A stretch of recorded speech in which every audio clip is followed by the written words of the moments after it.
growth is strong, that's great for all sorts of trades. If growth is weak, well, guess what? The Fed is going to step in and actually cut interest rates. If we see inflation coming down, if we see the labor market continue to cool, they're going to go in September. It's an inflection point for the labor market for sure, but it's also an inflection point for the inflation story as well. What Fed speakers need to do is to double down on their commitment to inflation stability and targeting inflation. They would be doing themselves a disservice, they'd be doing markets a disservice if they tried to be precise at a time when you can't be precise. This is Bloomberg Surveillance with Jonathan Ferro, Lisa Abramowitz, and Anne-Marie Hordern.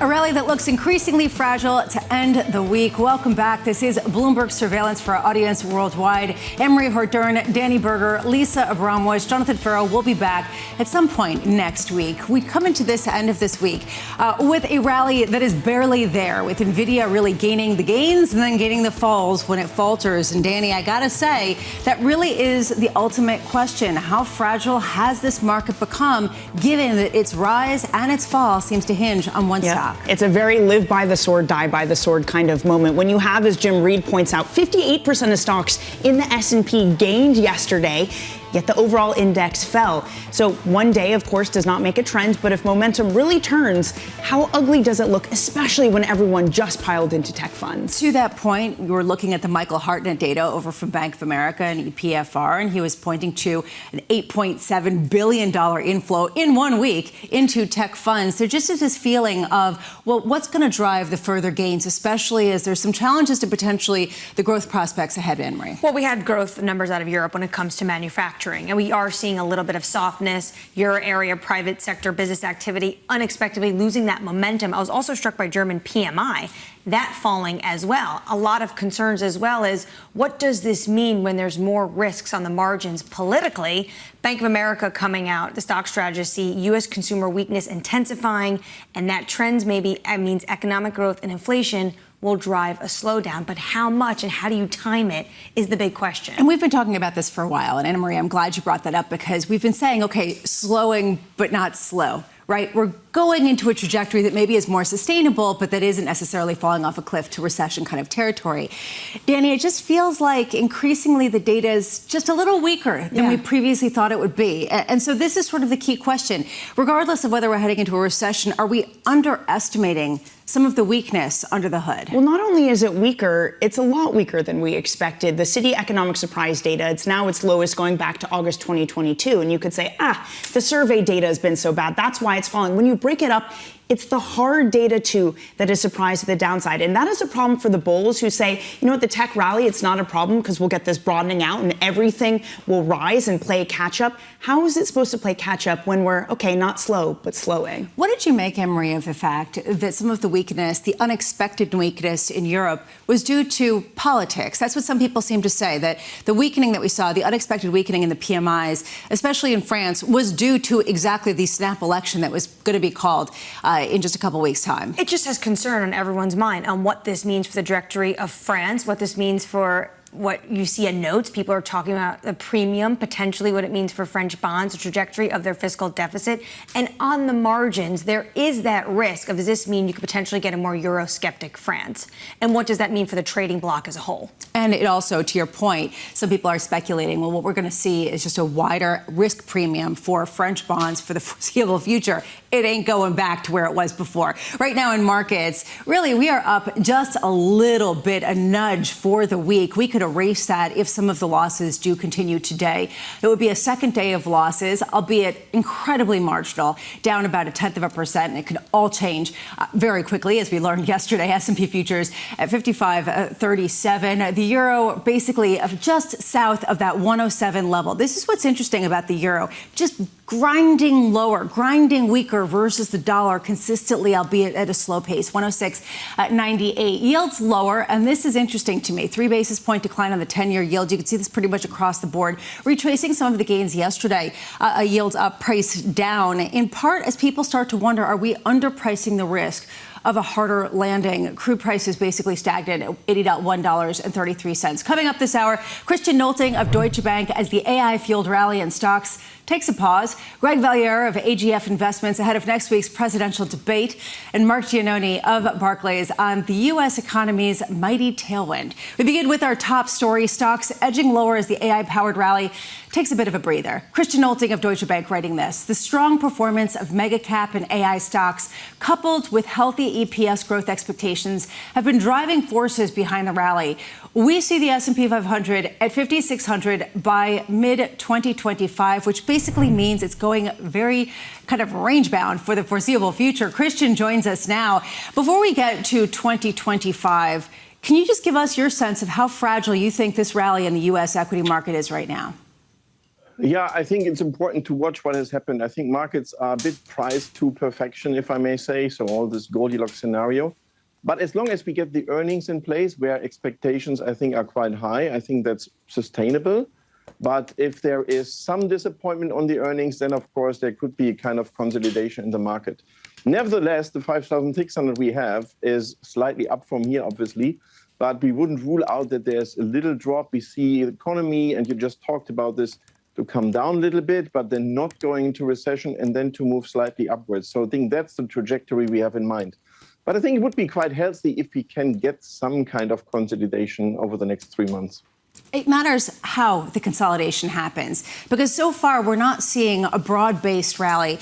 Anne-Marie was talking about Jim Reed over at Deutsche Bank. He had this statistic as well, that only 2% of the 503 constituents currently in the S&P 500 are at all-time highs. 7% are at one-month lows. We are not looking at something that speaks to this broad-based recovery. We're speaking to NVIDIA. So at this point, where is the consolidation other than just simply potentially at NVIDIA? Yeah, I think if you see some kind of consolidation, then you probably look at those mega cap stocks. But we are saying if we are right with the economic picture, we have some consolidation on growth, but then a slightly upward trajectory. We are saying it's probably better if you look at your portfolios to do a kind of barbell strategy. So I'm not saying sell all the magnificent 7 stocks, but we do a barbell because if you, as you rightly say, if you look, for example, of the performance of the Russell 2000, yeah, that's not been there. So maybe that's broadening out and you get a better market breadth, I would say, if we see after time of consolidation, the economy to start moving higher again. Christian, you lay out a few risks and you lay out a few growth potentials for the U.S. economy. But even amid that, I mean, the hedges are nowhere. Pick whatever asset class you want. Pick the VIX, still around 12. Pick FX volatility, which is nowhere to be seen. Are we complacent in the face of, as you put it, potential consolidation? Yeah, we have been discussing, right, diversification in that case, right? So you say, does it make sense to diversify because it's so much on some stocks, it doesn't help you? I think, but that would be wrong. In a way, that's a bit complacent if you just say that's fine, what we see in the market. I think you should not give up your traditional strategy. How can you diversify the portfolio, especially after we have seen this kind of pricing to perfection? So from that perspective, yes, we look also on the bond side of the markets, what we can do there. We still like investment grade. And as I said, to diversify a little bit, to do a barbell strategy on the equity side makes a lot of sense for us. It has been a year, though, Christian, where the traditional strategies have been challenged, whether it's how do you hold bonds in your portfolio when they're all of a sudden more volatile, and then how do you diversify when Europe all of a sudden looks like a hotbed of political instability? Can the broadening out happen across countries, Christian? I think so. Actually, we are not so negative on Europe. I know if I go to the US or to Asia, the investors are saying what's happening in Europe is concerning. So I think money flows into Europe we don't see at this point in time. But if you look at the earnings, maybe there are some upside surprises. But of course, it needs the markets to understand that first before we see broadening out of Europe. But it's not as bad as many say here in Europe, I would say, if I look especially at the earnings side of the companies. But do you expect in Europe and France in particular to have basically a new regime for more bond borrowing costs? Are we never going back to the place we were, say, a month ago? So I would say with all the elections coming up here in Europe, and I refer to France, I refer to UK, also very close to that date, right? I think what the market especially is watching, and you could see that French OAT spreads to German bonds have been at the highest level since 2011. I think it depends a lot on what is happening on debt spending, on fiscal spending. And I think if that's fast to the upside, and then there could be some risk we are seeing. But if it's going step by step, it doesn't need to be so negative. But I think that's clearly something we clearly need to watch. So if you're and not... just remember what we saw in the UK, right, with the mini budget. So I think there's some learning as well how to deal with that. And I think politicians have seen that. We do remember what was in the UK. Lisa loves to talk about it all the time, this Liz Truss moment. Do you expect a Liz Truss or Francois Mitterrand Part 2 moment coming out of Paris? I don't, because exactly it has happened before. If it has not happened before, maybe, but I think there is some learning, and it just happened like not even 2 years ago. So from that perspective, you already see some comments in that direction. And if you look at the setup of France, right, it's not that one person then eventually will decide. So from that perspective, I would be surprised to see that. It will probably come over time, but not with a big bang, if I think so. So, Christian, if you don't believe in a Liz Truss moment, how much are you basically saying buy bonds? That's your best bet right now if you have an S&P likely to move range-bound with a lot of risks embedded in it? I would say what's important on the bond side is, right, I think you need to reposition a little bit. If you look at what's the structure of the curve, so you have this inverted curves, and maybe over time, over 1 year time, when the central banks are going with cuts, we don't expect too many, by the way, but still it needs some adjustments. You can probably go a bit longer on the duration side. But if you look at the state of the economy, we really do favor investment-grade bonds and maybe even ahead of government bonds. In the U.S., is that still a haven kind of fixed income trade at a time where I don't want to say that the U.S. is also facing a Liz Truss moment. I'm not going to say it's the Big Bang, but that there is some concerns percolating, that there are deficit issues. Is that still a haven that you think has gotten maybe overblown with too much risk premium baked in? I think, honestly, whenever you see risk-off moments in the market, people look at the dollar, look at the U.S. I think that's not changing very quickly, to be very honest. So from that perspective, you still would get to see that safe haven environment in the U.S. That won't disappear very, very quickly. You see what's happening to the dollar. You see what's happening to the Swiss franc. I think the patterns we've been seeing before have not really changed at this point in time. And I think it will take some time before we see a substantial change in that. Christian Nolting of Deutsche Bank, thank you so much for being with us on this Friday morning as we take a look at a week of really bifurcated gains where you have basically NVIDIA driving any kind of tech preeminence. For a hot second, it was bigger than Microsoft, the biggest U.S. company. And then Anne-Marie, it lost its title in a swoop yesterday, really heading into the close after starting the day up. What you have to start to think about is when everyone talks about U.S. exceptionalism, is it actually U.S. exceptionalism when you see potentially, is it softer or is it soft? Are we starting to see potentially, when you look at consumer spending, when you look at housing starts, are there starts of trends of serious weakness and pockets of weakness in the economy? Or when you think of U.S. exceptionalism, is it actually U.S. exceptionalism or is it just NVIDIA exceptionalism? It feels that way. I mean, it's interesting to hear Christian Nolting talking about the continued use of the dollar as a haven. And the problem that presents is for all these other central banks who, again, want to start their rate cutting cycle and can't because of the strength in the dollar and what it means for their currency. There are some who've been bold enough to do it, like the S&B. But Lisa, as you and I talked about, people have been flooding into the Swissy anyway because of political instability. So potentially weakness there isn't the worst thing. They actually have wanted it. Yes, They're trying to get ahead of everybody else in order to get weakness that might not even last. Well, we'll be talking about this throughout the day. Right now, let's get you an update on stories elsewhere this morning. Here is your Bloomberg Brief with Yahira Hakkas. Yahira. Hi, Lisa. UK retail sales rising last month at the strongest pace since January as consumers returned to shops to buy everything from clothes to furniture. The volume of goods sold in stores and online rose 2.9% in May, erasing a 1.8% drop seen during a rainy April. That's according to the Office for National Statistics. This coming after a survey showed consumer confidence rose to the highest level in 3 years. In Japan, inflation is rising thanks to a sharp increase in electricity prices. According to the Ministry of Internal Affairs, consumer prices excluding fresh food rose 2.5% in May from a year ago. This coming as the yen is easing losses against the dollar after trading near a 34-year high. Just this week, the U.S. Treasury Department added Japan to its monitoring list for foreign exchange practices, but stopped short of calling it a currency manipulator. And Canada is the latest country set to announce tariffs on Chinese electric vehicles. People familiar with the matter telling Bloomberg that Prime Minister Justin Trudeau is preparing the measures after announcements from the U.S. and EU. The value of Chinese EVs imported by Canada has surged to more than 2 billion Canadian dollars from less than 100 million back in 2022, according to Statistics Canada. Yesterday, Ontario Premier Doug Ford called on Trudeau's government to act, saying the EVs are a risk to Canadian jobs. That's your Bloomberg Brief. Lisa? Thank you so much, Yahaira. Up next, the gloves are coming off. The threat that Trump poses is greater in his second term than the first. He just can't accept he lost. And he lost it. He's not a smart man. He never was. I talk about him differently now because now the gloves are off. This is what we're going to be watching in about a week time, face to face. That's coming up next. You're watching Bloomberg Surveillance.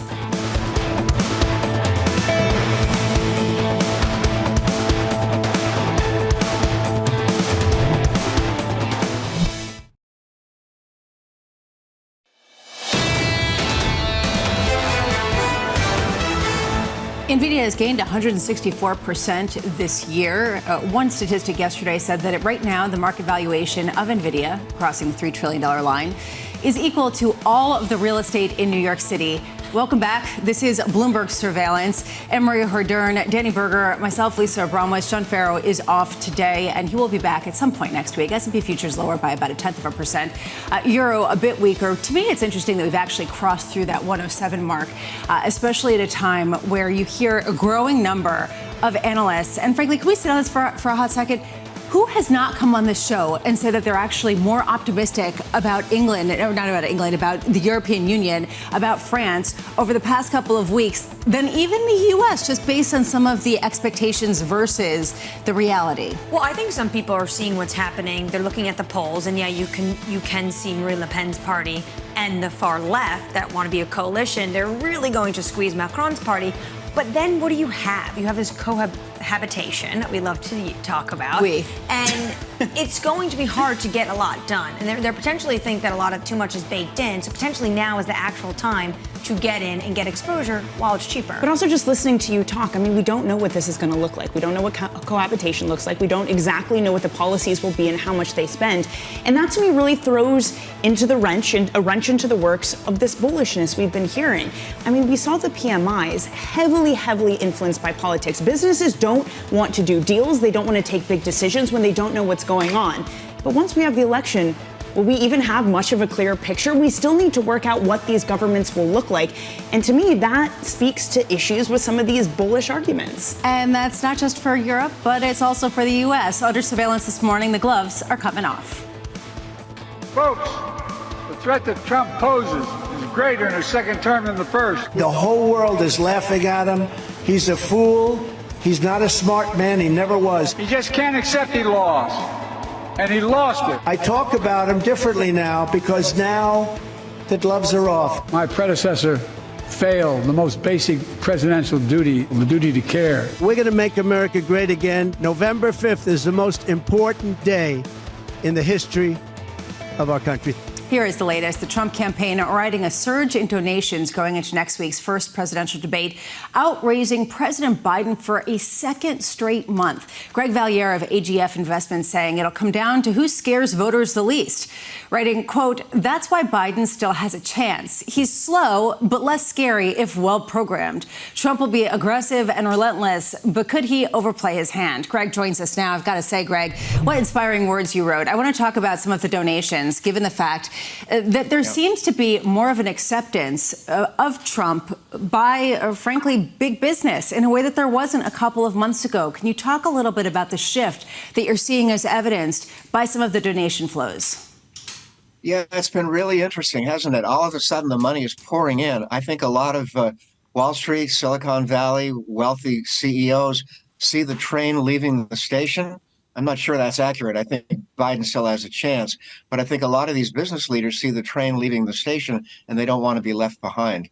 You talk about what Democrats are saying in private, and you say if Biden shows that he's clearly in decline, speculation will begin immediately about replacing him on the ticket. Greg, is that really viable? It all depends on what happens in the debate. If, I'm not predicting this, but if Biden should look like Mitch McConnell did a few months ago and freezes up or loses it toward the end of the debate, I think that will make a lot of Democrats worried about a tidal wave that would go against them. If it's a decent performance by Biden, if it's a pleasant surprise like the State of the Union address, there obviously won't be any dissent within the party. But if Biden stumbles, I think there will be some dissent within the party. So if that's Biden's biggest vulnerabilities, what's the former President Donald Trump's? Oh, he scares the daylights out of people, and he has no filter at all in what he says. And what he says sometimes rubs people the wrong way. I think there is still a fair amount of moderates and independents, maybe Nikki Haley supporters, who could be persuaded to vote for Biden. So I think Trump needs to sound more moderate. He has lately. He sounded a little more moderate. He even endorsed Larry Hogan in Maryland, which surprised a lot of people. Is that what it is, Greg? Do you think it is Trump's awareness that he needs to go after some of those Nikki Haley voters? Yes. I was shocked, frankly, after Nikki Haley dropped out. Instead of being gracious, Trump ripped her and ripped her supporters, mocked them. Trump can't do that. He's going to need those Nikki Haley supporters in a state like Pennsylvania on November 5th. Well, this is the thing. It's going to take a lot of persuasion to get voters off the sidelines because you have two candidates who are so well known, Greg. Bringing this back around to the fundraising question. How valuable is the fundraising dollars this time around? Is money this time when it's so much more difficult to break through to voters who are the double haters who are on the sidelines and are really hard to convince to come under either tent? Yeah, it's a good point. I'm starting to come around to this view that there's only a certain amount of money that will make a difference. Vast amounts of money buying vast amounts of TV commercials will just turn people off.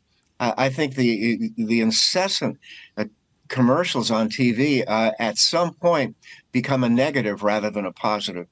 There was a policy proposal floated yesterday by the former president, Greg. I'd love to get your insights about. He suggested that foreign students who graduate from colleges in the U.S. should basically automatically receive green cards to continue building their careers in the United States. This is something that I think Democrats usually would say they're on board of. What do you make of this kind of policy proposal? Do you see the former president trying to come into the middle? Yeah, I think so, but it sort of smells of desperation. I think if Biden loses this election, the postmortem will be he didn't have a plan on immigration, or whatever he had came way too late. So yeah, he had this proposal yesterday, but I think a lot of people will say too little, too late. Everyone has been saying that next year is going to be incredibly hard to predict because not only don't we know who wins the election, we don't know what president that's going to be, even though we think we know them all so well. How much clarity do you have? Do you think that it is more clear than maybe some people are making it out? No, I don't. I wish I could say yes, but I think that there's a real risk of something close to a tie.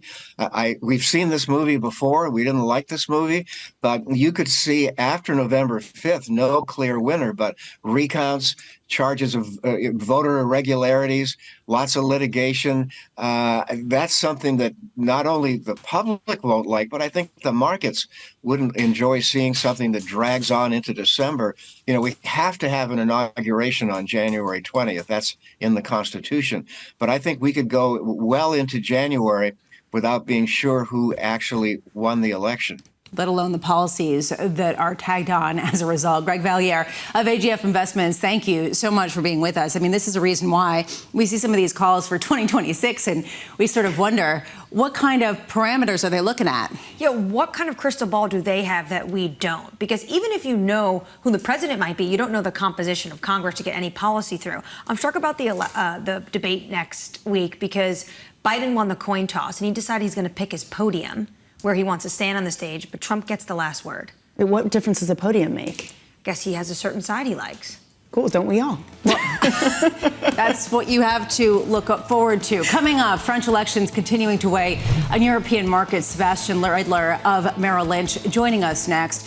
Right now, we're seeing a softening pretty much across the board, whether it's driven by NVIDIA, but also just the general jitters that maybe we are overestimating growth. That's what we're going to be talking about for most of the morning. This is Bloomberg.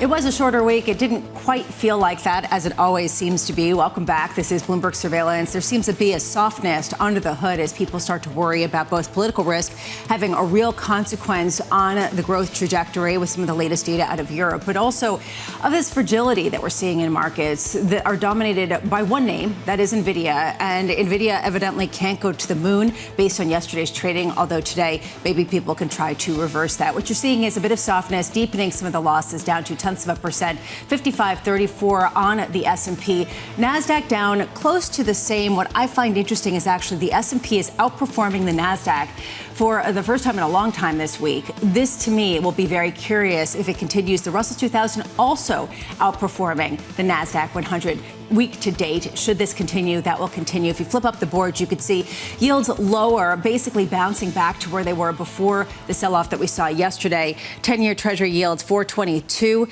2-year 4.70, 30-year 4.37. To me, Danny, the real question is going to be how much people respond to weaker than expected economic data in the U.S., which has been more of a trend than not, by continuing to pile into bonds. Right. This is what Michael Hartnett talks about, that there's little conviction in the long bond rally because, sure, the data is weakening, but then you have the deficit just ringing in people's ears of all the supply that's going to be hitting this market. And the question arises, will these two forces come to the fore? Can I really be so bullish on duration when I'm worried about the deficit and all of these auctions to come next year? Which is the reason why actually France is fascinating to me. And Anne-Marie, you pointed to this, basically the political risk embedded in some of the recent economic data that came out of Europe, the flash PMIs coming out, particularly of France, showing a real concern by companies, but also by bond investors, that we're not going to go back to the levels that French bonds once enjoyed relative to, say, Germany. Well, for companies, it's staying on the sidelines. I mean, the French elections are so soon. It's not like the United States that there's months of buildup, and maybe you have to get some deals done before the election. You can't just wait on the sidelines.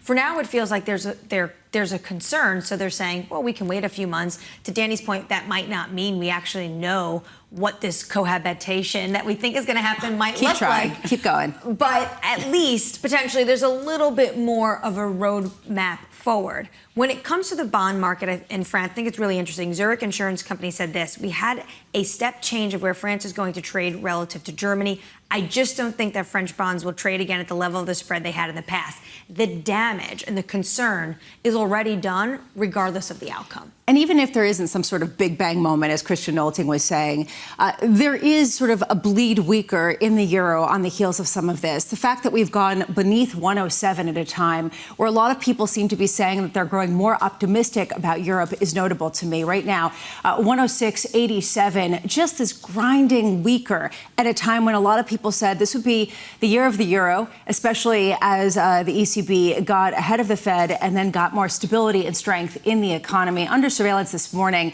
we're still focusing on Fed speak to try to give us some sort of guide.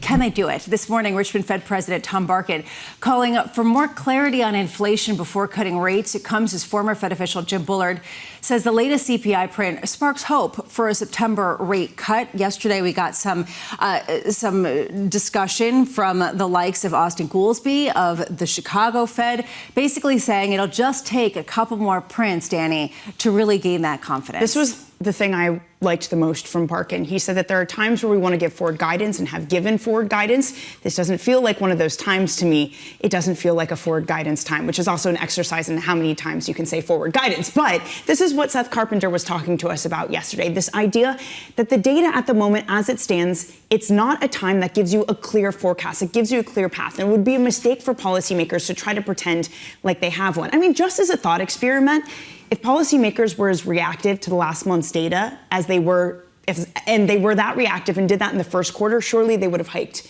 in the first quarter if they were so reactive to cut based on the last month's data. Okay, which raises a question about what is data dependency and why not come up with scenario analysis? And if you're going to come up with scenario analysis, what's your game plan if one presidential candidate wins versus another, and if they hike tariffs and if they cut taxes further? This from Austin Goolsbee of the Fed. Fed decisions are not about politics or elections. We heard the same kind of discussion from the Bank of England. How do you do scenario analysis, Anne-Marie, if you're not going to factor in some of the biggest wild cards that every market participant seems to say is on their minds? Well, you can't until you have the policy. And maybe you can behind the scenes start thinking about it, but you can't come out and say this is what we're going to do if this is this president, because also you have to get the composition of Congress, et cetera.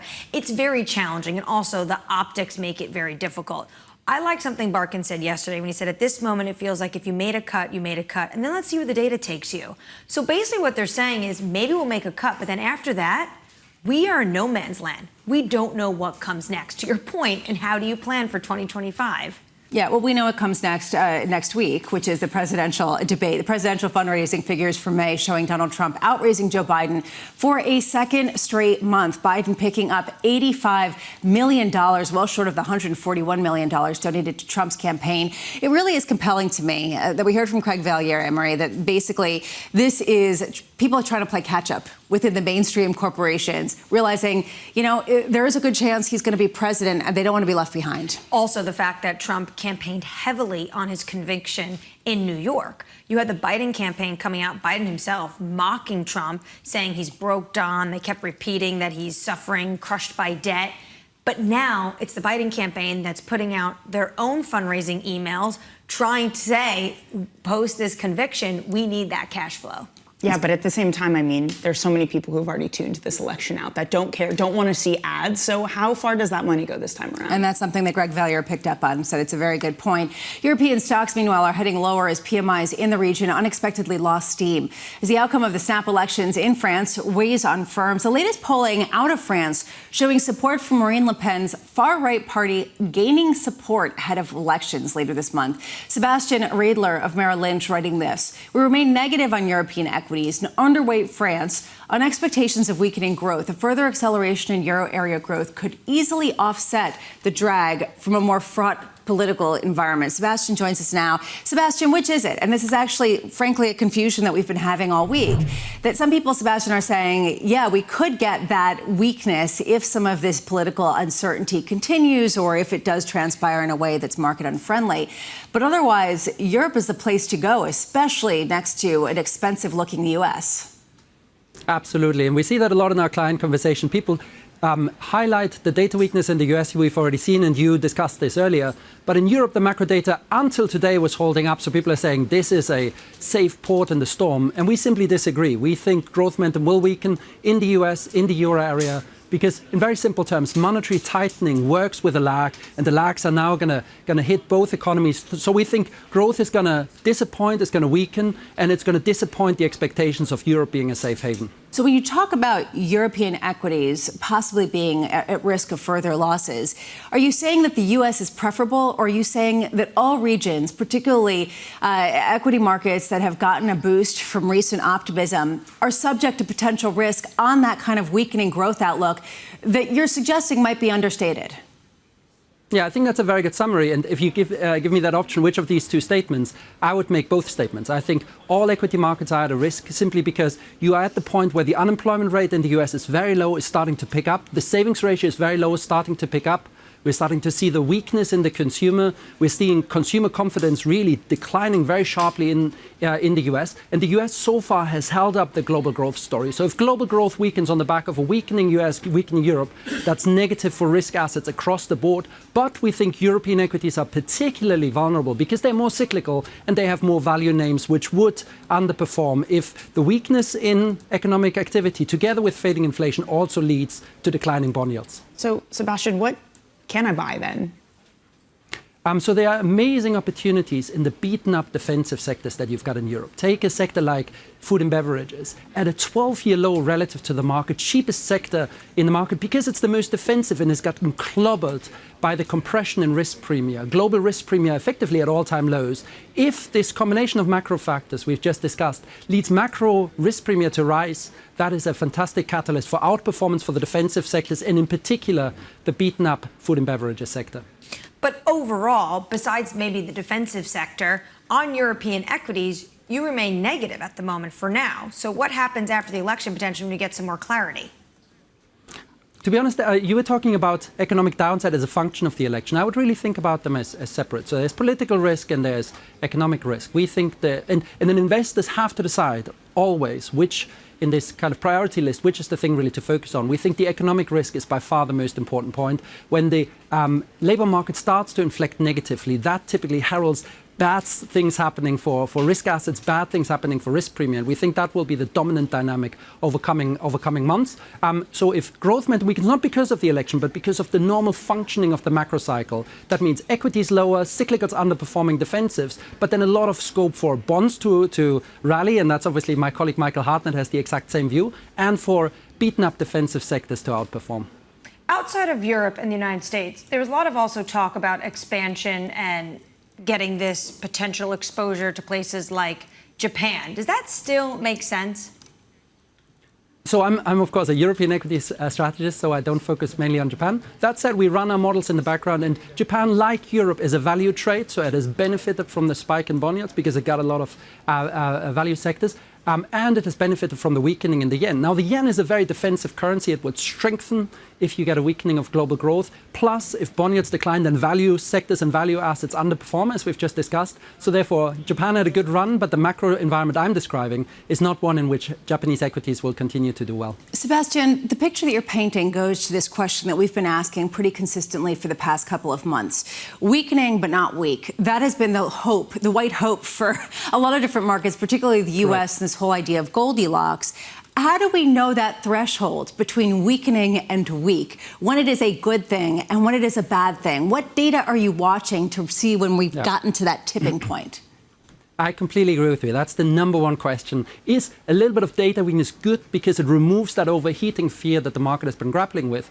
And for now, bad data has been good data, though you could argue this morning in Europe on the back of this very weak PMI that is starting to change. And in very simple terms, you will start to see bad data being bad data if you get clear cracks in the labor market. That means payrolls are potentially rising by less than 100,000 per month or going to zero or going negative, a more clear-cut increase in the unemployment rate. And also, very importantly, if you look at the Atlanta Fed GDP tracker, the best current estimate of where the run rate of growth is in the US, if that goes close to zero or below, as it did during the recession fear in 2022, then there's a lot of scope for risk premium to rise from their current low levels. Yeah, that Atlanta GDP tracker still at something like 3%, even with the most recent week data, so still holding up. You talked about the weak PMIs in Europe. Can I push back on one thing, Sebastian? You can tell me why I'm wrong.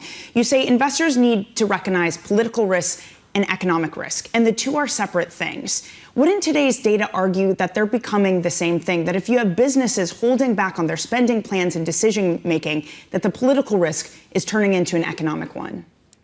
I think it's a very fair point. There clearly is an intersection. And if you look at the country breakdown, you've got Germany down 2 points, arguably very little to do with the political situation in France, but France down 4 points. And I agree with you, there will be some spillover. But of course, there are well understood drivers of the macro cycle that have nothing to do with politics. That's the inventory cycle that gave a boost to Europe but is now rolling over. It's the lagged impact of monetary tightening. It's the very negative fiscal impulse that you have in the euro area. And they would be sufficient to weaken the macro picture, even if nothing was going on the political front. Sebastian, wonderful to hear from you. Thank you so much for being with us. Don't be a stranger. Sebastian Raedler of Merrill Lynch joining us from London. Right now, let's get you an update on stories elsewhere this morning. Here is your Bloomberg Brief with Yahaira Hackis. Yahaira. Hi, Lisa.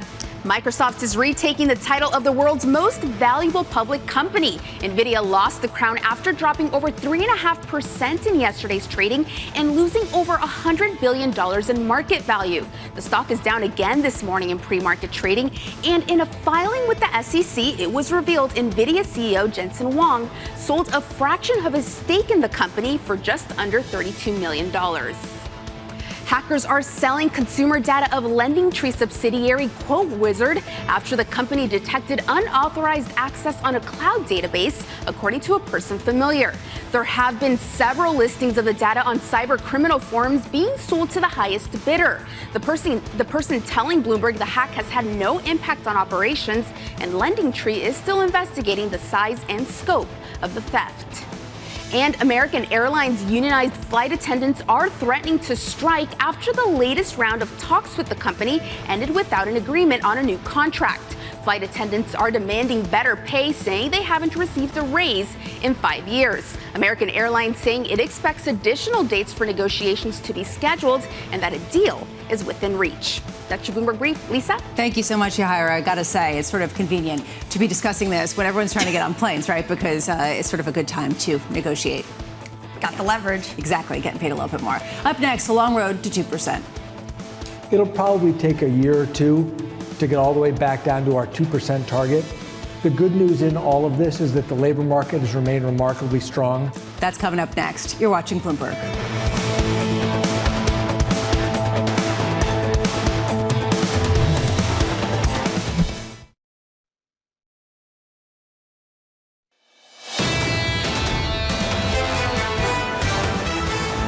We're looking at a market that is really trying to hold on to gains for the week, just up marginally on the NASDAQ in particular, and losing some ground this morning. The NASDAQ underperforming a bit, down about 0.1%. The S&P down about 0.1% as well. Euro weakening versus the dollar, 106.81, as people take a look at some of the concerns around the French election.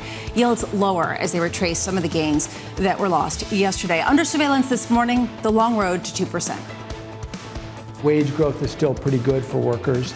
By some measures, might be still a little bit too high to get back to our 2% inflation target. So getting all the way back to 2% is going to take a little more time, but I'm confident that we're going to get there. It'll probably take a year or two to get all the way back down to our 2% target. The good news in all of this is that the labor market has remained remarkably strong. Here is the latest. S&P Global PMI data due out today at 9:45 a.m. Eastern, ahead of more Fed speak today from Fed Governor Chris Waller and Fed President Mary Daly, who is going to be on Monday. Marc Giannoni of Barclays writing this: surging U.S. immigration has helped boost economic growth, reduce inflation, and fuel expectations of monetary easing. In the absence of this influence, we think that labor shortages would have been a more meaningful headwind. Marc joins us now on a topic that an increasing number of economists are discussing. It is politically charged. A lot of people don't want to go there simply because there is such a strong feeling around this on both sides. But it really raises the question, just how significant has some of the immigration in the United States been for job creation and for some of the increased productivity that we've been seeing? Yeah, we think it has been very, very significant, in fact. If you look at over the past year, we think that there are about 75% of the new jobs created in the private sector going to immigrants. This is a sharp contrast to what we had if you look at the 5 years prior to the pandemic, where we were also creating about 180,000 jobs per month in the private sector. And of these 180,000 jobs, about 80% of those goes to US born. Only 20% went to immigrants. Again, now the situation has completely flipped. Over the past year, we estimate about 75% of the new jobs created going to immigrants and only 25 going to US born.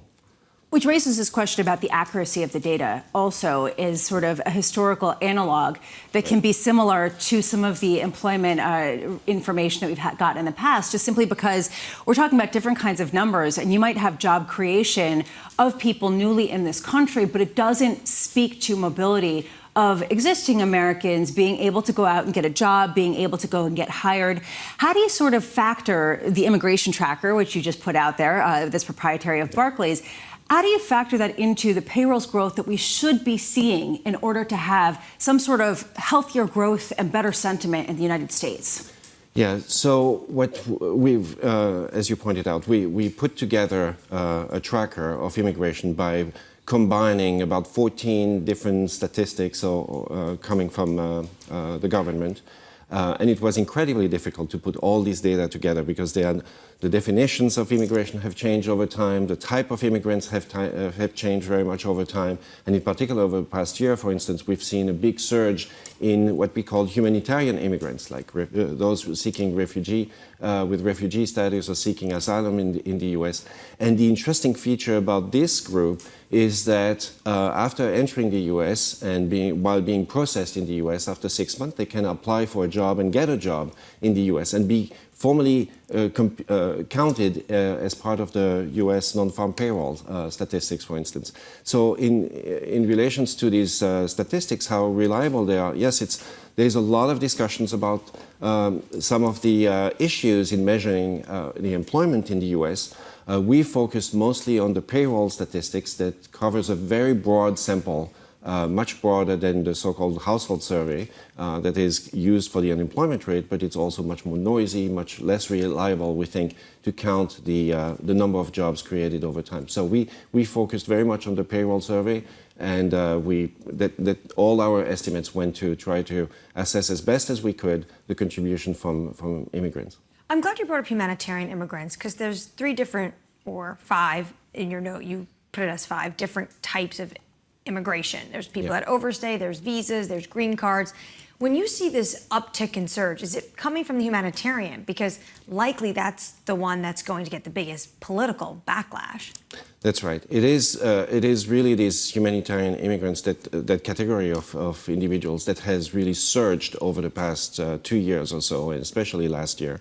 And we expect this to have continued in the first half of this year, and they will continue to contribute to payroll gains in the second half of this year, despite the fact that President Biden initiated this executive action that stops the flow of immigrants to the southern border. And the reason for that is this 6-month delay I was alluding to before. Right? The people who have come in the first half of the year will likely get a job in the second half of this year. And so we think that that's going to contribute to growth gains in the second half of this year. I mean, this note again, Marc, it's so fascinating, the research you've done. And I know you spent a lot of time on the labor supply, so forgive me for this question. We've talked a lot about the labor supply, but what about the demand side? Has there been a noticeable difference in this economy by just having more people here? Very good point. Yes, so we've seen on the demand side, I would point to the JOLT survey, for instance, the job opening, labor turnover survey, that has shown, for instance, 12 million job openings back in 2022. And this has we've seen these numbers gradually come down. We had about 2 job openings per unemployed back in 2022. We have only 1.2 job openings per unemployed. And this is where the immigration story comes back in. We think that a lot of these job openings were filled by immigrants. So it's not that they necessarily took jobs away from US born. They just filled the gap, the shortage of workers that we had 2 years ago that has gradually dissipated. So what we are seeing is labor demand gradually coming down, the labor market in that sense really moderating, the tightness of the labor market really coming back to normal. We have firms hiring now at a pace that's roughly in line with what we had pre-pandemic. We have individuals also quitting their jobs to find another higher paying job at about the same rate as what we had pre-pandemic. So all of these statistics have normalized. The labor demand has normalized. But again, we think that this has benefited very much from this immigration flow that has filled this gap. I'm glad that Danny was talking about the demand side. And it's the demand side for goods and the demand side just for, in general, things that the U.S. has and produces. But it's also demand for housing. And this is something that is key as far as an input to the inflation data. How much do you think that some of the housing price stickiness is going to be something long-lasting, in part because of how many people have come into the country? So that's a great point. So we think that there is overall a structural shortage of housing in the U.S. economy. And there was a shortage of housing in 2019 already. The point is we hadn't built much housing in the whole decade following the great financial crisis. So we are now stuck with a relatively low stock of housing. And that's going to, and now as more people enter the U.S. and enter the labor force and need housing units, we have a structural shortage of housing. So that's going to maintain what we think a floor under the house prices. This is in part why we haven't seen, we think, like house prices really drop significantly. In fact, they dropped just a little bit in 2022 when the Fed started tightening its policy and rate hiking campaign. But then house prices stabilized and went right back up. And we think this is really reflecting this underlying strength in demand and this continued strength in demand. And Jonathan Miller was talking about that as well. Marc Giannoni of Barclays, thank you so much for being with us. That was really fascinating, really interesting research. We're going to be speaking with Andrew Szczurowski. Also, he is from Eaton Vance, talking about some of the housing data. Katie Kaminski is going to be joining us. Andrew Szczurowski of Eaton Vance, Bloomberg's Craig Trudell, and Leslie Falconio of UBS. All of that is coming up in the next hour of Bloomberg Surveillance at a time where the market is trying to cling on to weekly gains, but just losing a bit of steam here to end the week. This is Bloomberg.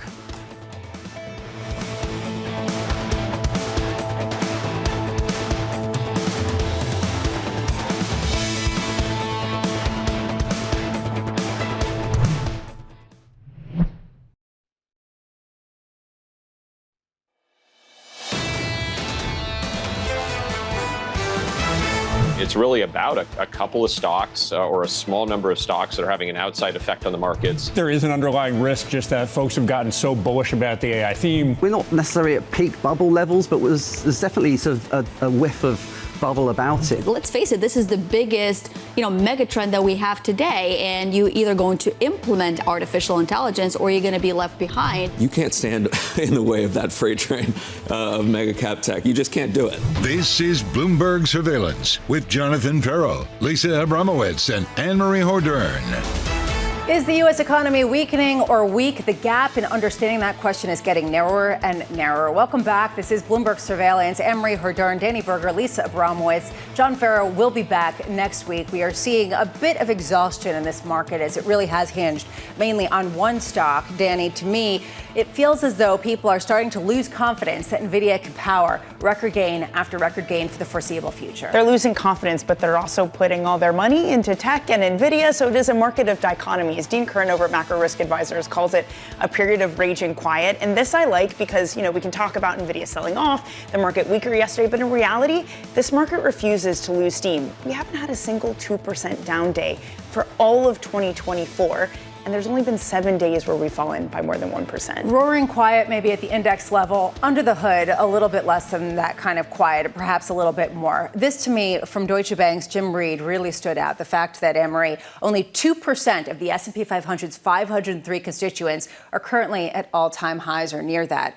7% are at one-month lows. We are talking about complete bifurcation in the haves, NVIDIA, and the have-nots. Pretty much everybody else. Exactly. Exceptionism for maybe one or two, a handful of names when it comes to the U.S. stock market. Stifel put out this note talking about that the S&P 500 may rally close to 10% this year. They're looking at 6,000 before the end of the year, but they're talking about the fact that this is overdone and it's a bubble. And then their call for mid-2026 is a 4,800 level, basically erasing a fifth of that value that they think we're going to get to at the end of the year. But anyone who could look into a crystal ball for 2026, good luck. Yeah, well, if they can look into a ball for, say, next month, I'd be very grateful, because right now the sort of discussion around weakening versus weak is growing increasingly loud. Something that you mentioned, Danny, that I thought was important, the Citi U.S. Economic Surprise Index turning the most negative going back to August of 2022, as we have seen sort of a downward shift in a new way. It seems as though maybe people weren't expecting the economy to weaken quite as quickly as it seems to be doing. It did sneak up on us, but I gotta say, I feel like if we'd been listening to the companies, we might have seen it. And I mean, you all discussed it here, so you definitely saw it. Corporations, especially consumer-facing ones, saying something has changed. Something has changed in consumer habits. And we're seeing that pick up with some fuel. McDonald's now offering $5 value menus. Hertz is talking about trying to get cheaper cars into its fleet, so because people aren't paying up for the more expensive thing. It's kind of like a shrink disinflation thing sort of happening, of companies trying to maintain their margins, but also cater a consumer who's more budget conscious. But what point does that just turn into all-out margin deterioration? And how much is this sort of an idiosyncratic story of the haves and the have-nots within the corporate sphere? Hertz right now looking to pay about 13% on a junk bond in order to raise money to offset some of the losses. Here's the state of play to end the week. We are seeing just marginal gains, particularly on the NASDAQ for the full week. Can we continue with that given the weakness we see? It is early days. The S&P clawing back some of the losses, down only about 0.1%, 55.40. The euro, keep watching this space. 106.83. Terry Wiseman yesterday coming to set and saying that he sees 105, albeit not very far away from where we are, but this steady grind weaker of the euro potentially poised to continue on political risk, as Anne-Marie's been highlighting. And 10-year yields going downward about 3 basis points, 422.64, as people take a look at some of the sell-off from yesterday and continue to see bonds as a haven. This is something we're going to pick up in just a second. And crude just marginally lower, but just hovering north of $80 a barrel, $81.20 on the NYMEX. Coming up, Katie Kaminski of AlphaSimplex on a roller coaster first half of the year for Treasuries. Andrew Szczurowski of Eaton Vance following weak housing data, and Bloomberg's Craig Trudell. Cyber attacks, more of them, shut down car dealerships across the U.S. If you want to buy a car, you might have a bit of a delay. We begin with a top story. Treasury's looking to erase this year's losses as investors ramp up their rate cut bets. Katie Kaminski of AlphaSimplex writing this. Fixed income short signals begin to dissipate as yields moved lower on a better than expected CPI print and hopes for a rate cut. Katie joins us now. Katie, someone who was incredibly brave to go short bonds when everybody else was going long, who talked about the potential of 10-year yields getting to 6% just simply on trend following. You've noticed a shift of late in Treasuries, hinting at more of a long position. Can you tell us what that shift is and how much conviction you have around it? Well, something is very different this month, Lisa. And what we've seen, as you pointed out, weaker economic data. Secondly, we're starting to hear some murmurs of demand destruction. What does that mean from a technical perspective? It means that we've seen synchronous sell-offs in the cross-asset space. So that's in the agriculturals, also in the metals, but particularly rallying in yields. Rallying in bonds, and really a big adjustment in the yield space. We've seen risk-off behavior, which we hadn't seen most of this year. And so if you think about that, it really feels like the other asset classes are telling us something about the economic picture that we're still not seeing in the equity markets. So for us, this means that signals in fixed income have really started to dissipate for the first time since the beginning of this year. To me, this looks a lot like an inflection point and a pivot where we might be looking at some sort of sea change for markets that we hadn't seen before. Katie, this is fascinating at a time where a lot of people are wondering that difference between weakening and weak. You're saying the signal from a lot of asset class, and you point to commodities in addition to some of the individual corporate moves, that pointing to some kind of weakening that was unexpected or weak, not just weakening. What does this do in terms of your conviction to say go long bonds, pull out of a lot of different equities, particularly those that have been the highest flyers? Well, I think the big challenge is seeing risk-off type of behavior in the market is an indication that for the first time this year, the market is starting to get nervous about the potential or higher probability of some sort of harder landing. And that wasn't in the data before. So when we saw weaker data, it usually meant relief. It meant that we might have cuts and that we could get a soft type landing that we wanted.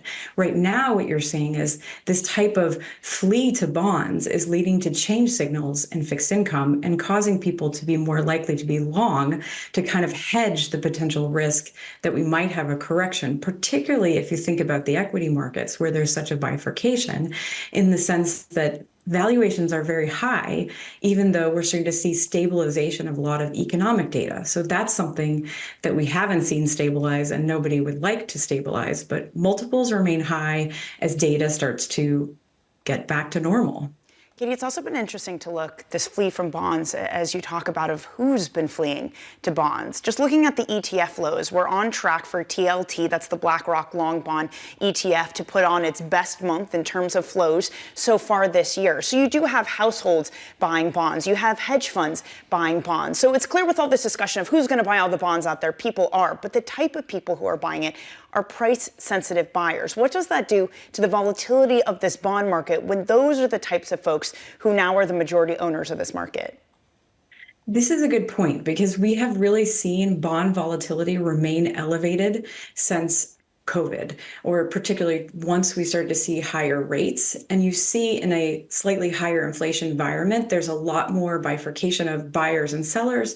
And before, it was much more focused on rate cuts, but now it seems that people are also embedding some sentiment in their flows, meaning that as they get concerned about the high valuations in equities, you start to see that risk-off pattern where people think about bonds again as a safety trade, something to lock in if rates go up or if something goes wrong. And we end up in a situation where, like Lisa said, weak is actually weak, means weak economic data. What does that do to an automated strategy like your own? Because you can see a clear trend, perhaps, of people going out buying bonds rally, but it's more volatile. It's not as staid as the market once was. This is definitely an issue. When you have higher volatility, it means that you have less conviction in general in signals, and we've seen that in fixed income. Fixed income volatility doubled in 2022, and it's still up at elevated levels, which means that the overall direction of fixed income has been difficult to follow.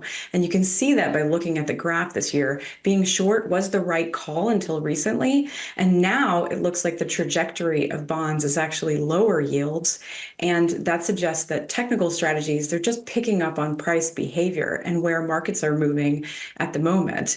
And markets are definitely moving somewhat towards this risk-off hedging bets against equity potential weakness. Katie, you have some research on potentially how the markets could trade with the upcoming election. A third of CFOs in a survey yesterday, we learned, see the elections impacting investments. Given the fact that we're on the edge of waiting for potential cut from the Fed, and we still don't know the outcome of this election, how do you position for this? So positioning for elections from a technical perspective is actually quite tricky, but it's really about following whatever the prevailing price trends are, and they usually tend to be pretty strong around volatile environments.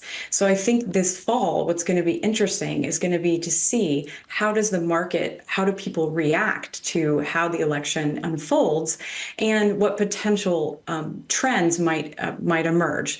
And it really feels right now, because of the uncertainty around this, that there's a wide range of outcomes, which means that there could be very interesting trends in the fall. Could it be long bonds? Maybe. Right now, it's starting to hint that that could be the case and that there could be much lower yields. But of course, we got to wait and see from the data if we actually see that pivot in fixed income positioning completely to long. And when it comes to the election, as Greg Valliere told us earlier, potentially this is going to be dragged out for weeks and potentially not knowing the actual makeup of what Washington is going to look at. Bank of America today has a note talking about the zeitgeist, and it's if there's a clean sweep, there's this potential concern about a Liz Truss moment. But whether we get Trump or Biden, how much are you starting to take into account the concerns about the U.S. fiscal deficit? Well, this is a great question this week because, as you know, sort of numbers came out this week in the bond market and people have been watching it because with deficits up, there's definitely concern about valuation in fixed income. So people definitely have their eyes on fixed income markets. So I think there's going to be a lot of focus on auctions. And there's also going to be a lot of questions about how does that impact the overall valuations of U.S. fixed income. So again, that goes back to the point, things are very volatile for fixed income. It is not an easy trade like it used to be, a simple risk-off asset. In a world of inflation with high deficits, bonds are just not as easy to call. And I think that goes to the volatility point, plus correlations being positive this year so far with stocks. Katie, just to put a bow on it, earlier this year you had pretty high conviction to be short bonds based on the trend following. Now you're seeing a pivot point. Where is your conviction level? Can you have conviction in the near term to be long bonds? I think in the near term, it's definitely very mixed, but you have seen a pivot. We have seen more long signals in the European debt and international debt. So that to me is sort of ahead of the curve in the sense you've seen the cutting in the ECB, you've seen other central bankers cutting, which has definitely pivoted those particular markets to long. I think the U.S. curve, especially with the cautious Fed, still remains a short view in the short term.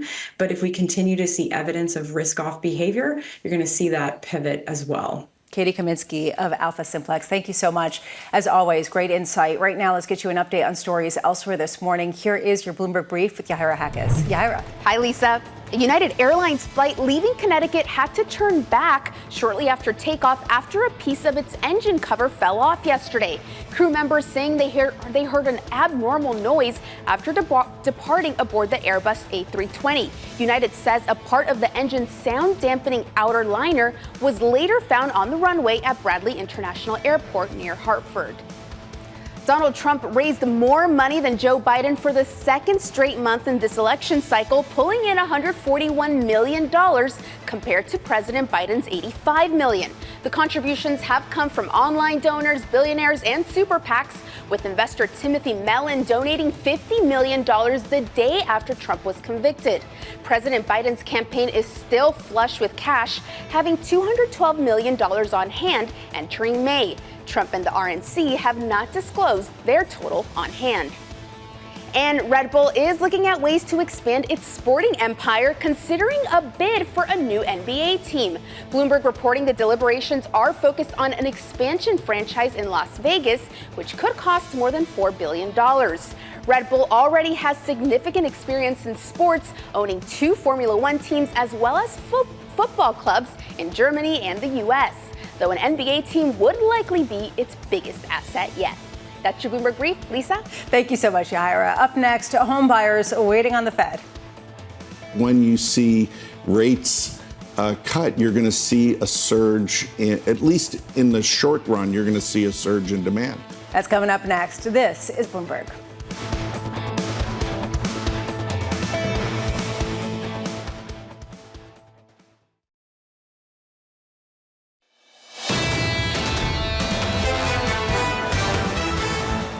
Coming into the heat of summer, literally and figuratively, with trying to eke out additional gains after a real kind of motley performance over the past week. S&P futures lowered by about 0.1%, 55.38. You've seen this bifurcation pretty consistently, with NVIDIA leading all of the gains up to this year. Something like a third of all gains have been attributed to one name that has gained about $2 trillion in market valuation. Now the question is, how far can it continue to power a rally that is showing signs of exhaustion?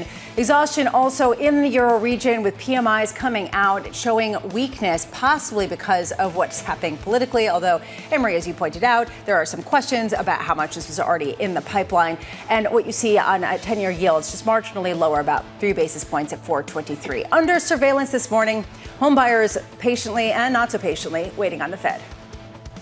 The last 2.5 years have been this era of pent-up demand that suddenly the sort of legs were cut out from under the housing market, and people that were in the process of thinking about it were stopped in their tracks, and everybody's waiting. When you see rates cut, you're going to see a surge, at least in the short run, you're going to see a surge in demand. Here's the latest. Investors awaiting U.S. existing home sales data due out at 10 a.m. Eastern after housing starts and building permits yesterday showed a slowdown to a 4-year low. Andrew Szczurowski of Eaton Vance writing this: the home buyer needs to come to terms with the fact that 2010 to 2022 were the anomalies for mortgage rates.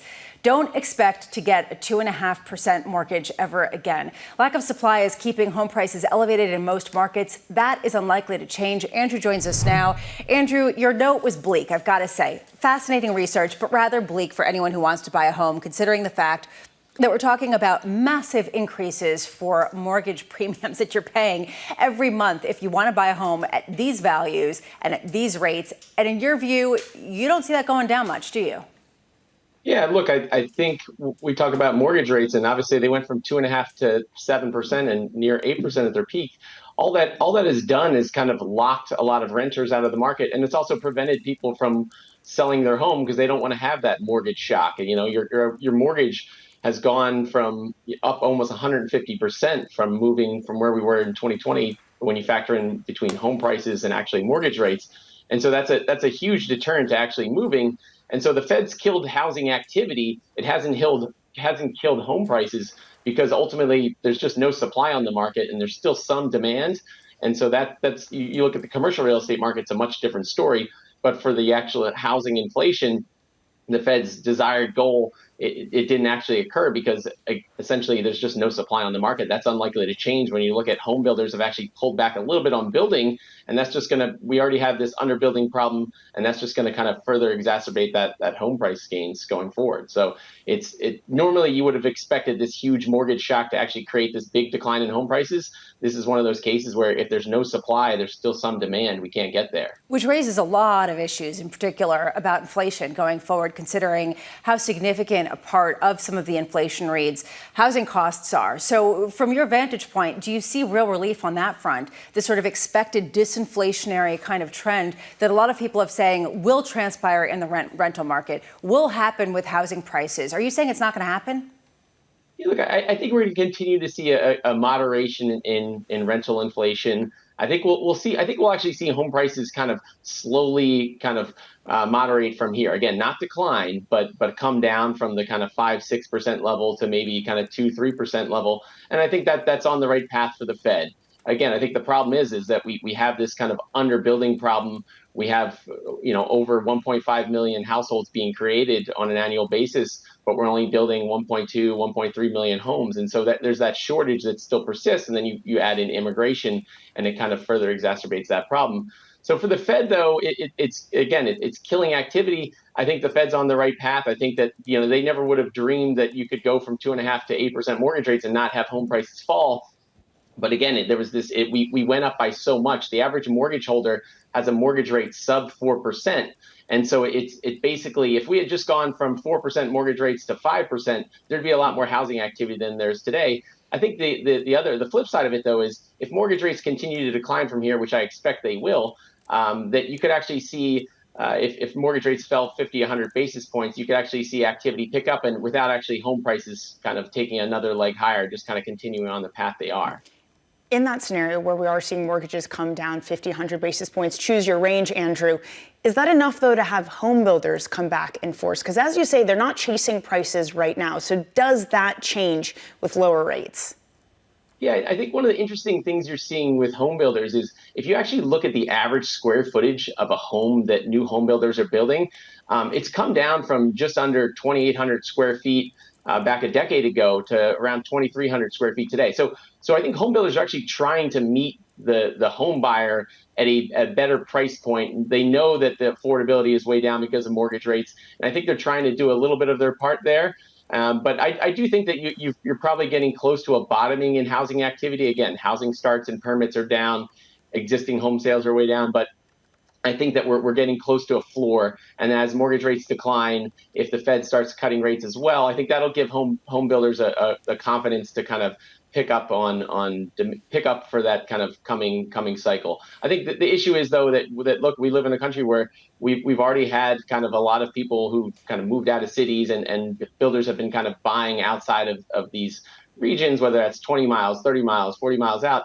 And then at some point, there's not enough land to keep kind of building at the same pace as you were, unless you're going in the multifamily route. And that's an area where it's a much different market when you look at the multifamily market, where I mentioned kind of commercial real estate prices, but in multifamily, a lot of those buildings could be down 25%, 30%, because at the end of the day, your end investor is looking at what their capitalization rate is today and what their opportunity costs are. And if you could buy a high yield bond at 7-8%, are you going to buy a building that has a yield of 5% at the end of the day? It just doesn't make as much sense anymore. Andrew, if mortgage rates do come down and we see a flood of people trying to get on the housing ladder, wouldn't that mean that prices are going to go up? Because the demand at this moment is not there for that scenario. Yeah, look, I think the scenario where home prices go down is kind of it. Look, we would have already seen it by now. And so it's tough for home prices to actually fall. It's just a question of how much will they grow going forward. And so, yeah, I don't think home prices are going to fall in any scenario other than a kind of a pretty severe recession where you ultimately would need the end consumer. You would need unemployment to pick up substantially. Absent some big increase in unemployment, it's unlikely that home prices fall. You could have in certain regions that ultimately you're seeing in certain regions that they're kind of moderating. They might fall a little bit, but on a national average, it's very unlikely to see any home price declines without some severe recession. That's the one trigger. that could actually get you there. But that's not something I'm forecasting in my projections. Andrew Szczurowski of Eaton Vance, thank you so much for being with us. Truly wonderful insight at a time where this is what we've heard 2 days in a row, that basically if you're expecting for some reason housing prices to fall significantly to make it easier to get in, Anne-Marie, it's looking unlikely that opportunity is going to present itself. Looking unlikely that opportunity for Danny and myself. Of course, those who are on their 3% fixed mortgage. The question I have for those people is, if you wanted to move, do you wait for mortgage rates to come down?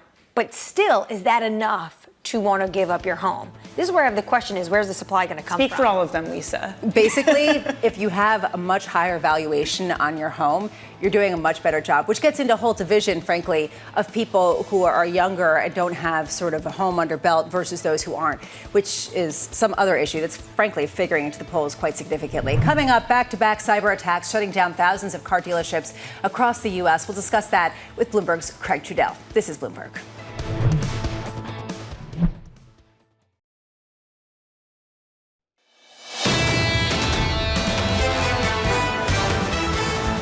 A quiet week trying to eke out gains after a bit of softness yesterday and this morning. Really just seeing stocks treading water here, although coming back from some of the earlier lows. I mean, basically flat. 55.42. Always kind of funny seeing people say, we see the bullish call for markets at 5,600 by year end. Doesn't look that bullish given where we are right now. NASDAQ futures completely unchanged. Nvidia uncertain as to whether it wants to come to the rescue of the rest of the markets. And Russell 2000 eking out a bit of a gain, a bit of an outperformance and a reversal of what we've seen over the past few weeks. In the bond space, you could see 2s, 10s, and 30s. Yields lower across the board, down just marginally, about 3 basis points on the 2 and 10-year yields as people await some of the S&P Global PMI data, which potentially could show the weakness that we saw over in Europe, or at least weakening trend that a lot of people say might not be major data, but seems to be very heavily treated when there is an absence of anything else. And when you take a look at the euro, crossing below that 107 mark is really this political risk weighs on what we're seeing with the shared currency. 106.86,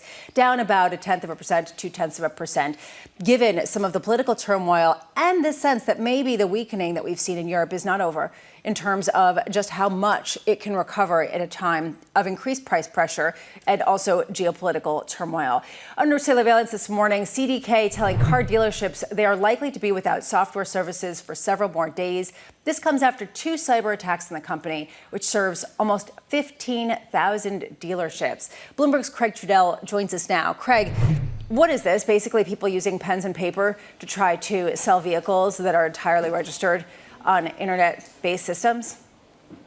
Yeah, CDK is not necessarily a household name, but if you're in the car industry, and particularly if you're a dealership or close to dealers, they're a huge player in the space of providing what's called dealership management systems. And, that's, sort of a way of referring to basically all of the back end, systems that you need to line up credit checks or insurance for customers, or track down replacement parts. Basically everything a dealer needs to run their day-to-day business is run through these dealer management systems, and there's only a handful of players, and so for one of them to go down, it's hugely disruptive to the car industry. And we've just heard reports from across the country that this has really sort of led to this standstill, and as you've alluded to, kind of a return to the Stone Ages of having to do business with pen and paper.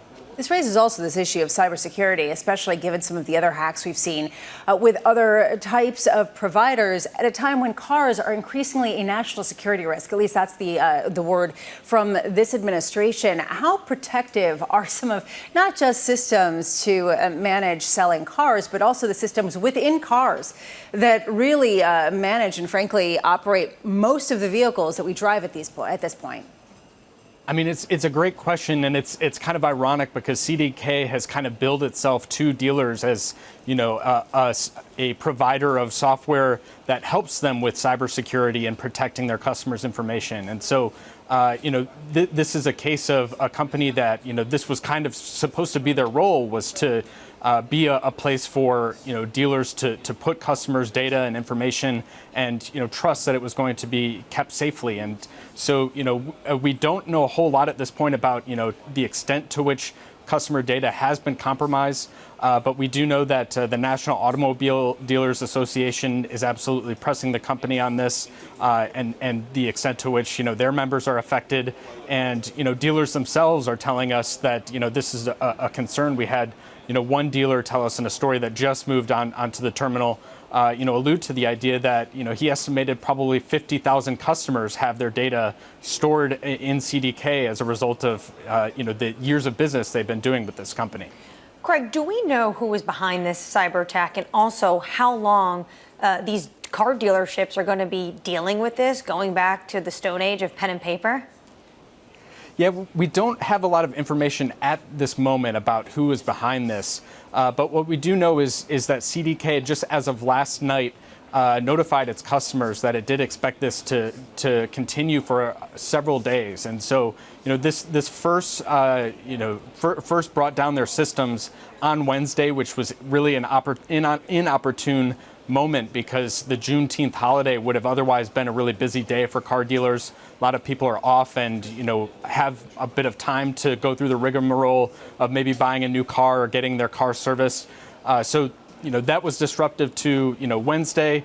We're now going into a weekend, for an end of month and end of quarter push. So this is not a good time for dealers to be without the system that they need to run their business. Craig, just to take a step back, and Lisa alluded to this too, we're at a time now where cars are more complex than ever. They've got beeps, they've got boops, they've got screens, they've got cameras.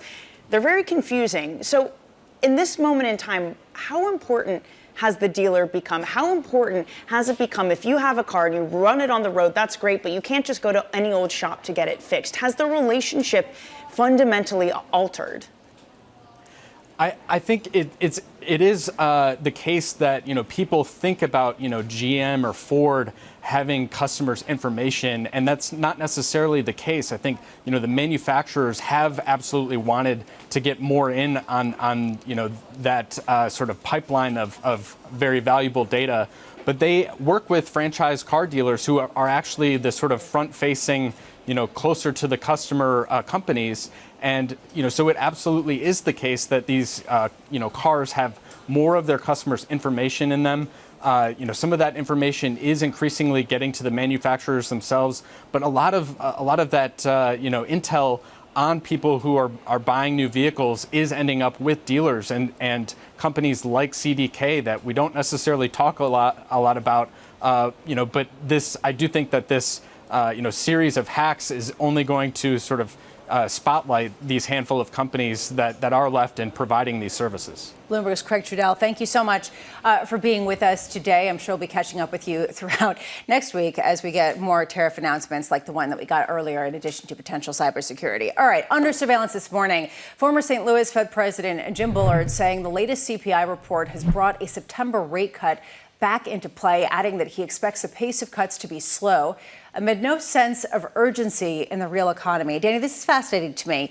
There is sort of this real push-pull right now on the Fed. This idea that on one hand, you can be patient, they've gotten it wrong. At the same time that Katie Kaminski of AlphaSimplex is saying, this is a pivot point, and you're seeing the market kind of wake up to downside risks in a way that it hasn't for a long time. I mean, I could understand the cautiousness, though, because we had a lot of hot data the first quarter. As I said before, if they were reactionary, maybe they even would have hiked if they would have cut in the face of this data. But sometimes I think we confuse the idea of central bank hawkishness with just caution. It's not necessarily that we're hearing them being hawkish, it's that they're just uncertain. This goes back to what Seth Carpenter said yesterday, that it is not a time where you can give a clear outcome, you can give a clear forecast, and he tells them it's a mistake to do so. Forget September. Have you seen the two large wagers for potentially a July move? It's attracting a ton of attention because how big they are. Obviously, if you look at WIRP, it looks like July is not a live meeting, but even people are starting to now talk about it, that maybe it's not just one dot at the end of the year because of the hard data. And what is it telling us? Yeah, and maybe this market is unprepared for a couple of real weak prints that are not expected, akin to some of the recent hints we've seen in some of the data. The Department of Justice, meanwhile, dropping one of two claims against TikTok proposal by the FTC, dismissing allegations that TikTok misled consumers about data privacy and planning to focus instead on a lawsuit over children's privacy violations. This to me is also a really interesting story, Anne-Marie, as someone, a mother of children who use TikTok, is sort of, on one hand, politicians hate it and they want to ban it. On the other hand, it's an incredible tool for them to reach the young people. So it's sort of, which is it and what's the legality versus the politics? And both campaigns and lots of politicians, whether you're red or blue in Washington, D.C., are using TikTok to try to gain that attention of the youth voters. Bank of America this morning talking about how Gen Z and millennials are actually the biggest voting bloc now, more than the boomers. So it's important. When it comes to this story specifically, what's interesting is that when the Justice Department decides to represent another agency in court, it has its own authority to decide which litigation is going to be better. So potentially they think this is one that they can win rather than the other. This is one of these interesting ones, though, that this has come up before with TikTok. They had settled on this and said that they'd work with the government. I also saw yesterday TikTok released the brief for their lawsuit against the Biden government.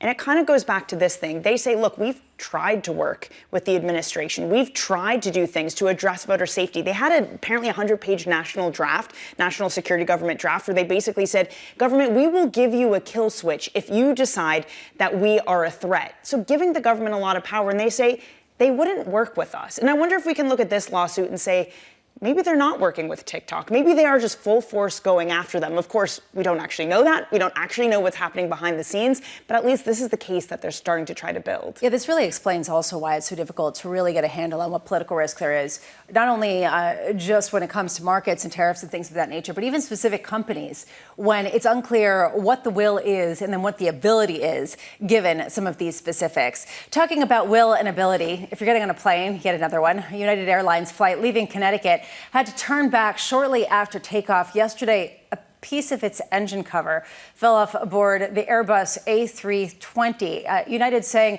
a part of the engine's sound-dampening outer liner was later found on the runway at Bradley International Airport near Hartford. No one likes these stories. How much, and this is something that, Danny, I know you're not necessarily, haven't done a PhD in airplane maintenance, but, this is sort of a question of, is this partly because some of the planes are older, they're not getting replacements? Is it because they're overwhelmed? Is it because certain airlines are having difficulty finding all the people? I mean, what are you looking for in this kind of thing? It was 22 years old. It was a plane that was probably too old and probably shouldn't have been in the sky. It doesn't mean that you're necessarily unsafe. It means that there'll be delays. Can I just say one statistic that actually maybe is more frightening? Maybe this won't comfort any of us, but the drive to the airport is more dangerous than getting in the plane itself. I think that's, if you plan to drive instead of fly, it is more dangerous. What I do know is that the aviation industry is under immense pressure. When I first saw this, I had to say, the first thing I did look at was, is this another bad sign for Boeing? Oh no, it's an Airbus that this an issue is.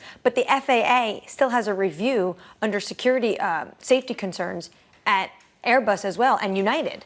On United. So there's just a lot of concern about what's going on right now in the aviation industry. I just have to say, when I saw this, I was thinking Boeing must be breathing a sigh of relief. Yeah, although at the same time, I also wonder if we had these kinds of incidents all the time and just no one was paying attention to them, and now it's basically any anecdote people can have to throw into the mix of, oh my goodness, what are we going to do? And then everyone gets their planes anyway. Right now, let's get to an update on stories elsewhere this morning. Here is your Bloomberg Brief with Yahira Hakas. Yahira. Hi, Lisa. 4 oil refineries in southern Russia were targeted overnight in one of the largest drone attacks since the war in Ukraine began. The Russian military saying that dozens of drones were intercepted and destroyed over Crimea and the Black Sea. One of the refineries targeted was reported to have been damaged. Ukrainian drone attacks against refineries have been increasing over the last several weeks, with at least 2 other facilities damaged in southern Russia.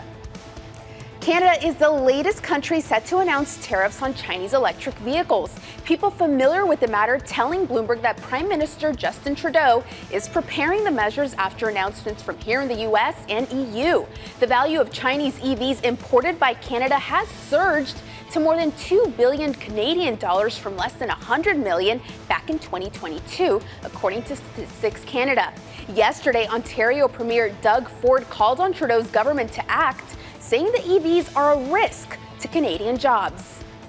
And Kylian Mbappe looks set to play in France's Euro 2024 clash against the Netherlands today with a protective mask, but it won't be the one he was hoping to use. Mbappe broke his nose in France's opening win over Austria and had hoped to play wearing a mask displaying the French team colors he's been wearing during training. However, tournament rules say any protective equipment must be a single color and be free of team identification. That's your Bloomberg Brief. Lisa? Wait, hold up. Thank you so much, Yara. We appreciate this. So he can't look like Captain America. Is that really what we're learning? Captain France. Yeah, Captain France, Lisa. Sorry. I think it's a little bit unfair. The guy is playing with a broken nose, right? He should be able to wear the mask he wants to wear. It's a little bit distracting. That's it's the a little issue. bit distracting. He's playing for France, and he's wearing a mask that represents a French flag. Is he going to put a cape on him, too? I mean, honestly, at a certain point. Good for him. He should put a cape on him. That's Anne-Marie Herdern there. Up next, looking for a soft landing. If we get the impossible dream, which is the Goldilocks scenario of a soft landing, that has to imply the yield curve renormalizing. Still a lot of discussion here about Mbappe's mask. Coming up next, we're going to be talking about what's going on in the economy. This is Bloomberg.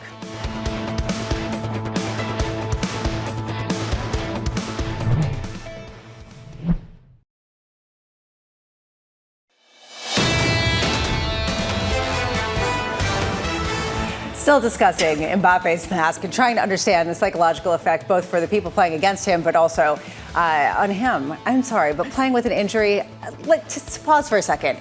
How are you going to be just as aggressive in order to protect your nose while also potentially winning? And potentially you're in pain. Do you really go in for that header thinking, oh, this is going to hurt so much more? Yeah, but I mean, it's for the glory of the country. You can sacrifice your nose just to play. It's for the Euros.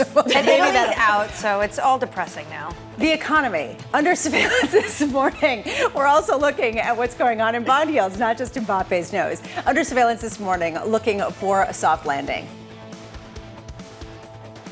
Higher for longer earnings allows markets to stay here, even though we're going to get higher for longer rates. If we get the impossible dream, which is the Goldilocks scenario of a soft landing, that has to imply the yield curve renormalizing. Here is the latest. U.S. Treasury is coming close to erasing losses for the year as investors await upcoming S&P Global PMI data. Leslie Falconio of UBS writing this. We anticipate 2 non-recessionary cuts in 2024, starting in September, with economic growth and inflation slowing. We think investors should invest cash and money market holdings into high-quality corporate and government bonds. Leslie joins us now. To me, this is sort of the key question. Do you go into bonds as a bearish bet on the economy at a time where we have weakening data, or is this still the Goldilocks soft landing of just rate cut adjustments? Well, I mean, listen, I think it's a little bit of both. I mean, if you look at what the yield curve has done since the beginning of May, what have we done? We've bull flattened, right? We've had a strong payroll report. And by the way, you know, the market was expecting or pricing in 2 cuts before the Fed meeting and 2 cuts after the Fed meeting. The only thing that changed was that terminal rate that came down, right? So the market is expecting this slower growth and inflation outlook. That doesn't mean that you're going to have a hard landing. So we do think that interest rates are going to start to come down towards the end of the year as we have this drop in inflation, as growth slows but stays above trend. And I think really the issue is where you go in the part of the curve. While our sweet spot is sort of that belly, that 5-year part of the curve, you know, we have no problem extending out, you know, up into that 10-year area. At this point, when you talk about a bet on duration, this really has come down to often this idea of the disinflation, the idea of a Federal Reserve that's cutting. Can you have that conviction, though, on the very long end, given some of the disagreement that we've heard over the past few weeks, just in terms of whether we're going to see another bout of inflation, about supply chain disruptions, about a whole host of potential risks heading into 2025? Listen, there's no question. I mean, if you have, the risk is that we have this reflation scenario. And like you mentioned, supply chain disruptions would cause goods inflation to go back up again. And obviously, that's part of the risk scenario. But we do believe that overall there's enough demand from insurance companies, pension funds, you know, foreign entities into treasuries. And I know you often talk about the deficit, for example. I mean, when we talk about supply coming into the marketplace, it really has to be above what the market is already expecting. And we view the supply and the deficit as a passenger, not a driver. Now, if you have a scenario where either you have a reinflation or really strong growth above consensus and supply, then that's when you come out with that sort of like bear steepener kind of movement, which obviously would be a risk to our scenario. But we just don't think that's going to be the case. I mean, we really do believe that inflation comes down, that growth comes down, and that supply, which will be high, but the market's expecting that, will actually have, good demand from domestic and foreign players. I mean, there's something very similar that Steve Major said that, look, it's already in the price as it stands. Leslie, if I could just throw another risk in there of those that we are monitoring, the price of oil, especially as we head into a hot summer and those disruptions. What could that do to your call on bonds if we see a serious pickup in prices? It's not just about the pickup, it's about the sustainability of the pickup. And we do expect, you're going to see bouts of, pickup in oil prices, but it really needs to be sustained for it to impact inflation over the long term. And as we know, no one is expecting necessarily a straight shot down. We've had 2 great CPI numbers. There's things that are looking positive in terms of, as we talked about, jobs coming down, which should lead to lower wages going forward. The Manheim Index is coming down. But that doesn't mean, to your point, that you could have these bouts of increases, whether it's in oil or gasoline prices, that might cause a little bit of vulnerability. But over the longer term, right, we really think that trend will be down. We've had 2 good prints. It's not enough for the Fed to move, obviously, in July, nor do we think that they should, but we definitely think September's on the table. I mean, it's this weird environment because, okay, you could argue on one hand that those sort of risks can cause volatility on this bond market, but on the other hand, as you point out, this market has come much more in line with the Fed than where it used to be. So when it comes to volatility in this bond market, you see in the options market, it is extremely low.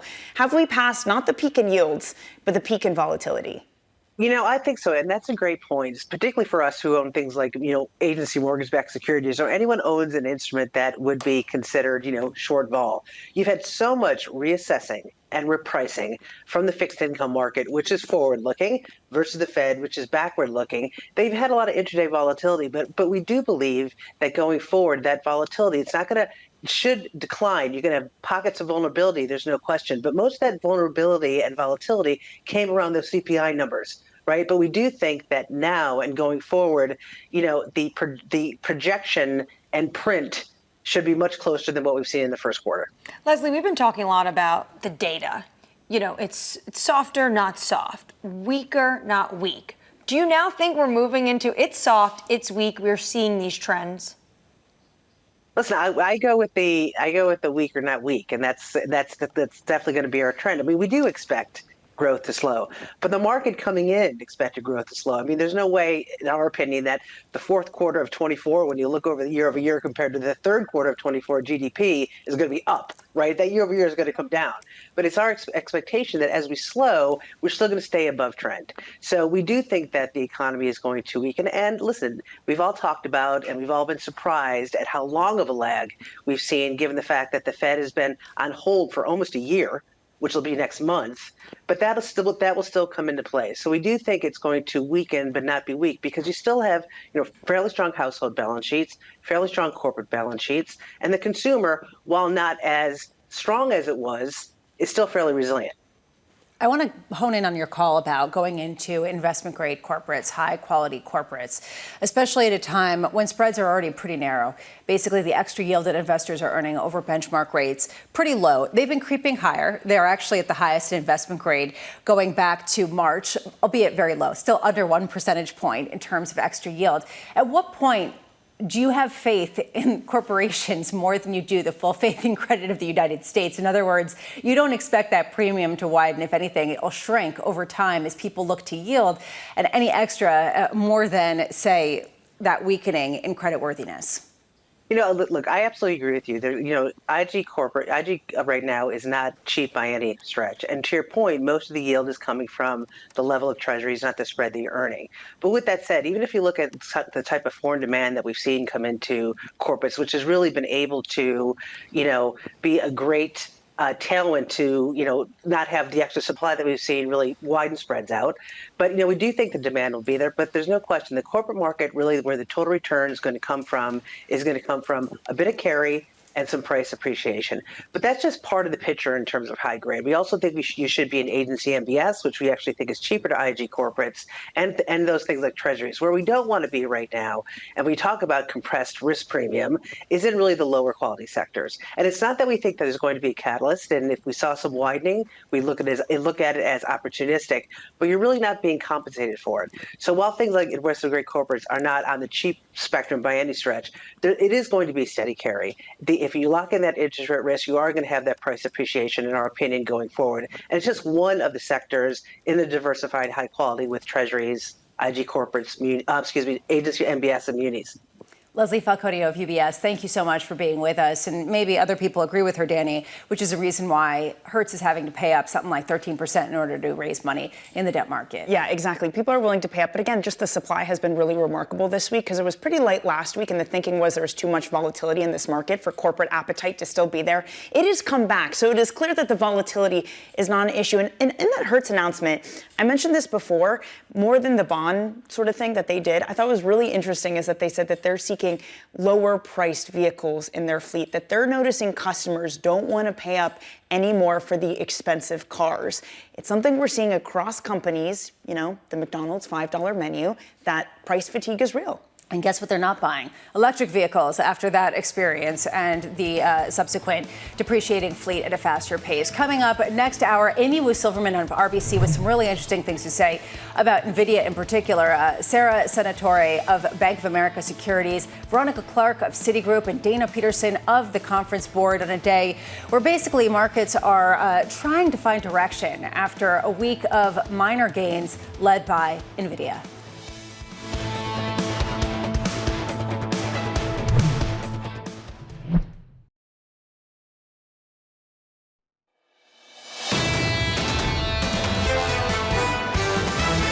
Growth is strong. That's great for all sorts of trades. If growth is weak, well, guess what? The Fed is going to step in and actually cut interest rates. If we see inflation coming down, if we see the labor market continue to cool, they're going to go in September. It's an inflection point for the labor market for sure, but it's also an inflection point for the inflation story as well. What Fed speakers need to do is to double down on their commitment to inflation stability and targeting inflation. They would be doing themselves a disservice. They'd be doing markets a disservice if they tried to be precise at a time when you can't be precise. This is Bloomberg Surveillance with Jonathan Ferro, Lisa Abramowitz, and Anne-Marie Hordern. I can't say let's get you to the weekend because it's trademarked and I'd have to pay royalties. But this is the last hour of the show ahead of the weekend. And I will just say this. We're going to be getting some data later this morning at around 9:45 a.m. Eastern. And traditionally, this is data that hasn't necessarily moved the needle. In recent months, things are different because people, Danny, are looking for any sign of weakness that could confirm that maybe we're not just weakening, but actually heading toward a weak. I think I called ISM's once tier 2 data on my show that I usually do an hour before this one. I heard John on this show actually call me out for that and be like, it's not tier 2 data, but it is, and I think it is, and we are trading on it. I mean, we traded on housing starts yesterday. It is a very sensitive market because it is a data-dependent Fed, thus we have to be data-dependent too on literally every single piece. Which really is the reason why I found what we got from France and from Europe more generally overnight really interesting. We're going to be getting the S&P Global Manufacturing and Services PMIs at 9:45 at a time where you are seeing just a slow rolling over. Again, it's not necessarily recessionary, but it definitely has been a weakening. How much is really political, as some people were saying in France, and how much is to a point that, Anne-Marie, you were talking about, a lack of ability to have visibility as a company? So then how much conviction can you have in making those big investments? Well, and how many people have come on this program and said we're at an inflection point? So this is why data, even if it's tier 2, might matter, because it might give you clues of what's going on. What happened in Europe when you have this weakening of the manufacturing or the business sector, what they're coming out, the director of the survey saying is that anecdotal data, what that's telling you is that businesses at the moment see the political risk there and saying, I'm just going to wait it out. Why would I get in now when I can maybe wait a month and have a little bit more clarity? And the lack of clarity is one reason why people, in the absence of all of the clarity, had clarity around one thing, which was to buy NVIDIA. And we've been talking about that all week. Reached record highs, biggest company in the United States. It lost that title yesterday back to Microsoft, so only had it for about less than 24 hours. But Danny, it raises this question about how perilous or how fragile the market rally is at a time where it's been one stock powering about a third of all gains in the S&P so far this year. And people are starting to really question valuations here. Yeah, yesterday was just the perfect example of what can go wrong, that you can just have not the majority of stocks, but the biggest stocks fall, the biggest stock being NVIDIA, and it brings down the whole market with it. I mean, Michael Hartnett in Bank of America, in his note today, talks about everybody feels like they're missing out, but on the same hand, they're really worried about concentration risk. But it doesn't matter. People have been piling into this thing, which again means once it turns, it's all the more painful because a lot of people are going to be left holding the bag. Well, if you're looking for a dip to buy, maybe this counts as a dip. Today we're seeing about maybe 1 to 0.2% decline on the S&P, on the NASDAQ. You're just seeing it fluctuate around that 55.35 on the S&P. Euro weakening yet again. And this to me is interesting. 106.91, sub 107. Can we get down to Terry Wiseman's 105? 10-year yields also headed lower, almost 4 basis points lower now, 4.22%, as we await that key data, is in addition to some housing data at a time where people continually tell us don't expect prices to go down, don't expect affordability to get easier. Crude just down a touch, but still north of $80 a barrel, 81.15 on the NYMEX. Coming up this hour, RBC's Amy Wu Silverman on why she's calling the equity market a paddling duck. Bank of America's Sara Senatore as the fast versus casual dining price war heats up about breadsticks and other things, $5 Happy Meals. And Citi's Veronica Clark on our continued call for a September rate cut. Let's begin with the big issue. NVIDIA continuing to drive markets, the AI-driven rally losing a bit of steam, the chip giant giving up its recently won spot as the world's most valuable company to Microsoft. RBC's Amy Wu Silverman saying this. You know the scene in the Titanic where Rose is at the helm of the ship with her arms open? That's NVIDIA right now. Despite the massive bull run we have seen in NVIDIA stock, this has not been reflected in option sentiment. And this is a notable change to the first 3 to 4 months of the year where option sentiment did match the bullishness of NVIDIA stock. This implies that investors are no longer feeling the FOMO and the need for right tail leverage that we saw earlier. Amy joins us now. And Amy, this really speaks to what we've been seeing in the market, which is not the same kind of ebullience, all in FOMO of this scene where she's just enjoying the air in her face. I mean, how much is this something that signals to you that NVIDIA's kind of run out of steam and how much it can just keep belting up in the FOMO trade? Good morning.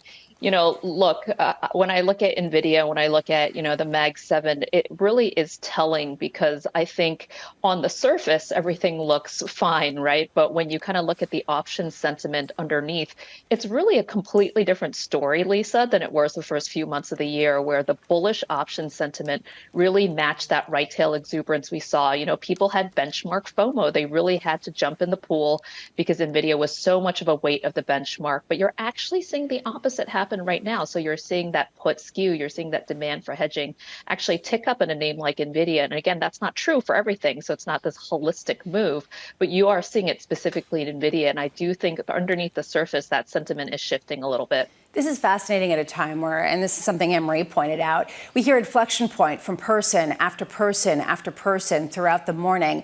Are you seeing an inflection point in the way that people are arranging some of their hedges in terms of trying to hedge against downside risk in NVIDIA rather than, say, upside risk in the rest of the S&P 499 that haven't really caught up in the same way?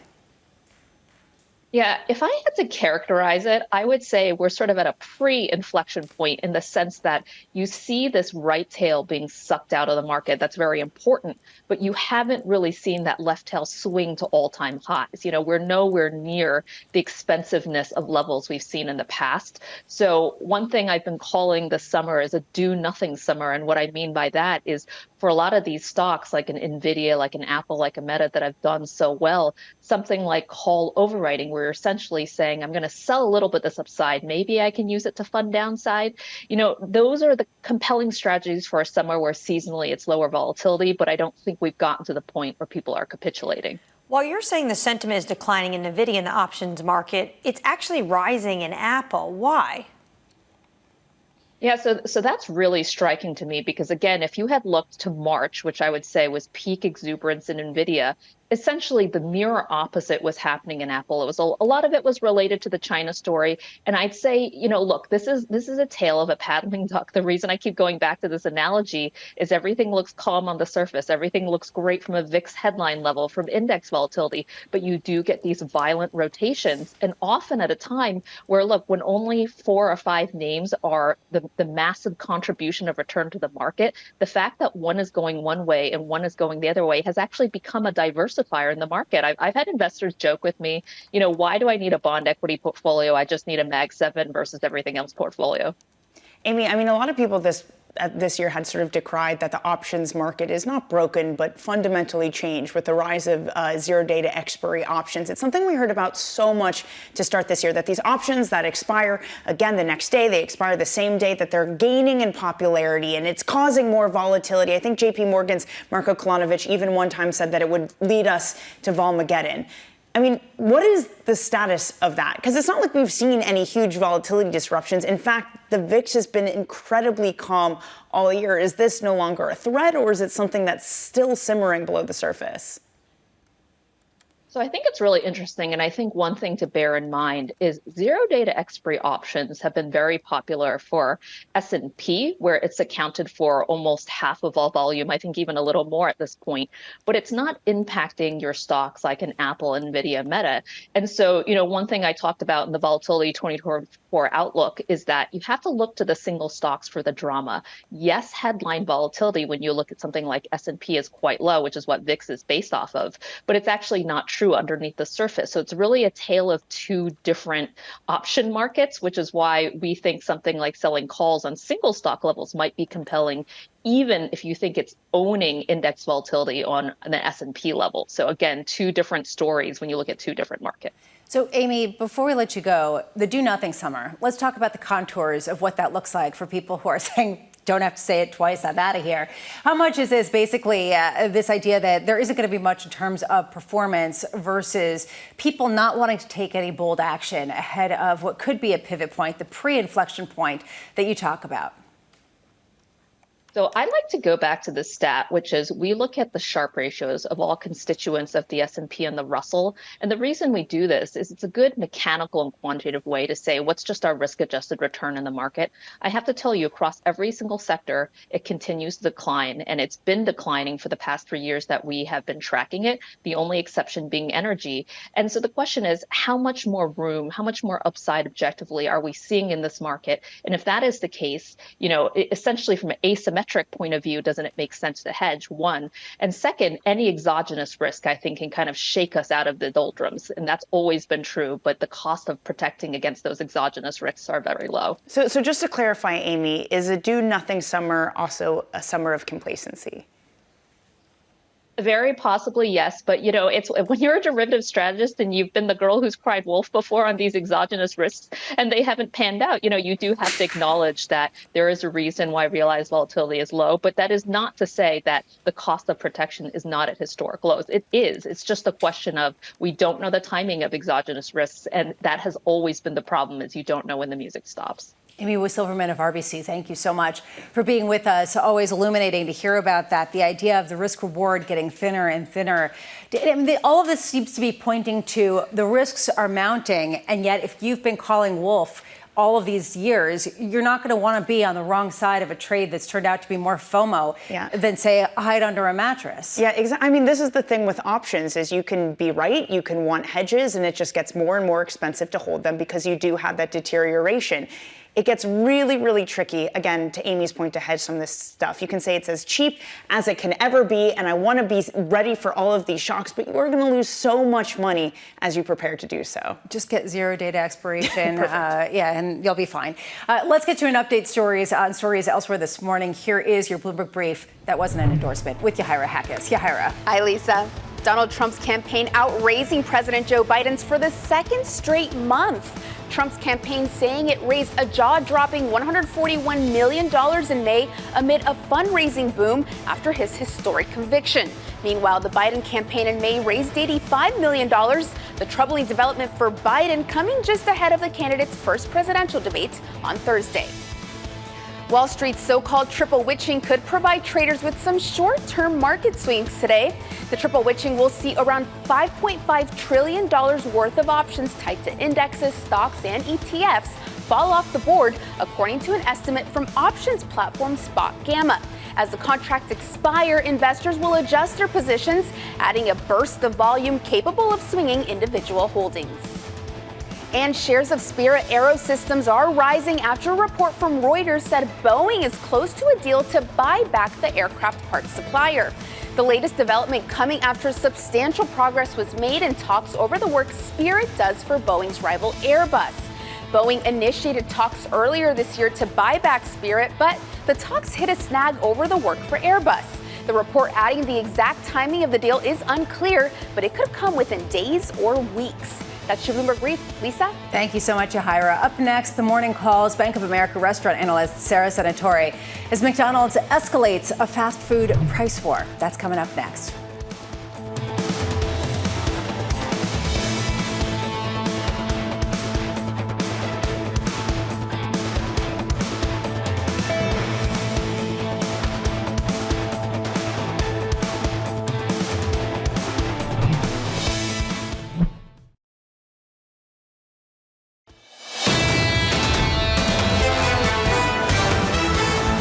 Still talking about Mbappe's face mask. Right now, we're looking at a market trying to find direction, indicated a little bit lower as people reassess just how much more room there is to rally, deepening those losses on the S&P, down now 0.2%. You could see that also in the NASDAQ as NVIDIA doesn't come to the rescue as it has so many times before. Time now for the morning calls. First up, Bernstein raising its price target on Apple to $240, maintaining an outperform rating.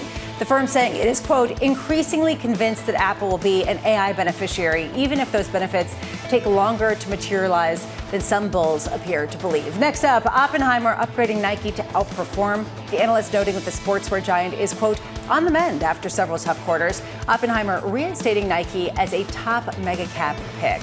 And finally, Bank of America Securities maintaining a neutral rating and a $288 price target on McDonald's. Analyst Sara Senatore saying the upcoming rollout of its $5 combo, quote, addresses the lack of a national value menu, but it isn't enough to overcome the chain's cumulative price increases compared to Wendy's and Burger King.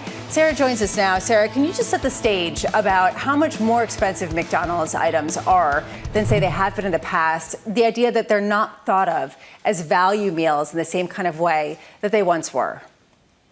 Sure. I think, as you alluded to, what we have seen is that every year McDonald's has increased the average menu price by a little bit more than what we had seen from some of its competitors, at least for the last 3 years. So pricing was very competitive in terms of just increasing prices across the board, maybe 1 or 2% every year. And then we saw a real spike of inflation hit in 2021, 2022. Most restaurants responded with higher prices, but McDonald's pricing led its competitors typically by 2-3 points per year from 2022 to 2023. And now, again, we've seen that in the first quarter where the gap is maybe even actually a little bit wider. We think McDonald's increases prices high single digits in the first quarter versus in that 3 or 4% range for its biggest national burger competitors. So this is sort of a compelling state of play. It raises this issue of whether what we're seeing right now with price cuts or a new value meal for $5 is McDonald's catering to a increasingly price-sensitive consumer, or if it's just they're losing share to other fast food companies that have done maybe a less inflationary job with some of their menus. I think the answer is both. So we certainly have seen the consumer has been more selective about where they're going out to eat. We see that particularly with lower income households where there's just been more cumulative pressure from inflation, for example, on real spending power.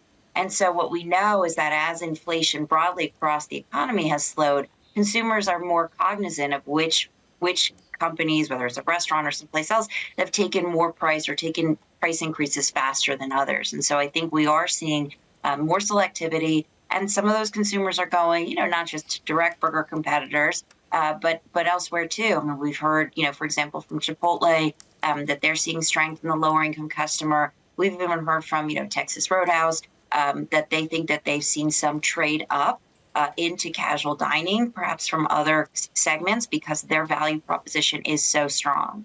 It's not even just into some of these different value propositions, Sara. We saw Kroger, they had their earnings yesterday, and they talked about, for the first time in some time, they've seen a real growth in what they call the budget customer. How much are just overall eating out volumes down because people say, hey, we don't have the money. Sure, we missed out on it at COVID, but now wallets are pinched and we're just going to go to the grocery store. Well, I think basically what you just described is to some extent, first of all, it's sort of the status quo, which is to say consumers that are under budget pressure typically eat more at home. What we saw during COVID is actually sort of what I'll characterize as pent up demand, or kind of a spending with abandon. So what we saw, I think, for the last 2 or 3 years was quite different from normal, which is to say we saw consumers actually trading up. So we heard yesterday from Darden about how some lower income households were dining at their fine dining establishments, Capitol Grill, Ruth's Chris, and now are returning more to normal patterns. So I think, to your point, year over year, we are seeing declines in traffic, particularly among lower income households. But we're back to more of a normal environment where people are allocating their budgets more like they typically would. Still, the long-term trend is to eat out more over time. But when consumers are under pressure, we do see a little bit more dining at home. So it's maybe normalization, Sara. Are you seeing any signs that it might be more than that? To date, no. I mean, as we have seen, again, is sort of that mix. When you listen to Darden, they talk about the mix of households. They're pretty much back to where they were pre-COVID. So that mix of lower, middle, upper income households, depending on their concept, the price point, finally back to where things were pre-COVID. So it looks, to use your words, normalization, as opposed to the consumer is under intense pressure, or we're falling off a cliff here. I think there's no room for panic just yet. How much are labor costs weighing on some of these companies, especially seeing what we saw out of California when it comes to wages? California is certainly a unique circumstance. Wage inflation was very high during the couple of years after COVID. The labor market was quite tight, particularly for restaurants. Again, late 2021, early 2022, we were seeing low double-digit, mid-teens wage inflation across the board. Now it's, again, I'll reuse the word normalization because that applies here too. We're hearing from most restaurants that outside of California, wage inflation is more in that sort of 3, 4, 5%, the mid-single-digit range, which is precisely where it was before 2021, before the reopening really drove wages up dramatically. The exception, as you say, is California, where we saw the $20 minimum wage really kind of overnight raise wages, at least for the companies to which it applied, by 17, 20%. Now, most of them were paying more than minimum wage before the minimum wage went to $20, but you still want to maintain that gap between those who are making entry-level wages and those who are more senior and more tenured. So you want to avoid wage compression. So all wages do come up to some extent, even if you're already paying above minimum wage. I don't know if you can talk about this, but we'd love to get your take on what happened with McDonald's and these viral, AI mishaps and the fact that they had to pull this program. Do you think more companies are going to maybe pause before they start using AI because what we saw take place in McDonald's? Well, I think technology always brings with it some hiccups, some stumbling blocks. I would say even when McDonald's rolled out Experience of the Future, which is kiosk ordering, you saw some initial challenges, right? It wasn't totally smooth. People had to learn how to use the kiosk. In fact, McDonald's had kiosk ambassadors in their restaurants and when they were reopening with them. So in fact, initially you had more labor, not less, because you had to introduce customers to the idea of using, what was effectively a gigantic iPad to place your order. And I think, we shouldn't be too surprised that when new technology rolls out, it takes operators and consumers time to learn how to use it. And of course, it takes time for the technology to be perfected. So this is not a new dynamic in place. The social media coverage may be new, but it's always the case that there are some initial bumps in the road when you're working with new technology. Well, what is it? The avocado or something from Chipotle that I thought sounded really promising. Yeah, avocado. Yeah, I thought that was promising. I mean, honestly, that was something that was, cut in half. I should endorse it at home. No. I mean, if you eat a lot of guacamole, yeah, for sure. Yeah, Stop staple. Sara Senatore, thank you so much. We really appreciate your time. Sara Senatore of Bank of America there on the fast food. I mean, you raised a question, although Danny did, Anne-Marie, mention that maybe bacon on a McFlurry is a positive thing. But or the real hundreds of dollars questions. of chicken nuggets instead of the order you wanted, which was probably maybe a dozen or so. I don't know. The world is littered with these examples. Like my absolute favorite one is the Amazon Go stores where you go in and it says, oh, AI is going to analyze what you take out. There was a story that it turns out that a lot of the interactions had just been thousands of workers in India watching you through cameras, and Amazon was telling people it was AI. That actually makes a lot more sense than some of the things that I've seen. I mean, you wonder how much they can actually get the efficiency. Also, the idea of ordering on a big iPad. That, to me, is so deeply frustrating. When you go somewhere and you're like, can I just give you my order? No, you can't. Go there. Do it here. Use the QBR to be able to get the menu, to be able to order online. And then, it's just all these hiccups. And I'm sorry, maybe this is really germophobic of me, but it's kind of gross. Like, people have been there all day. Kids are poking around at the menu, and you got to touch it and then use your hands to eat a burger. Hope you're enjoying your breakfast right now. Coming up, Citi's Veronica Clark and Dana Peterson of the Conference Board will be joining us as we tease ahead to what we get with S&P Global data on manufacturing and services. Right now in markets, a bit softer as people lose the luster for NVIDIA.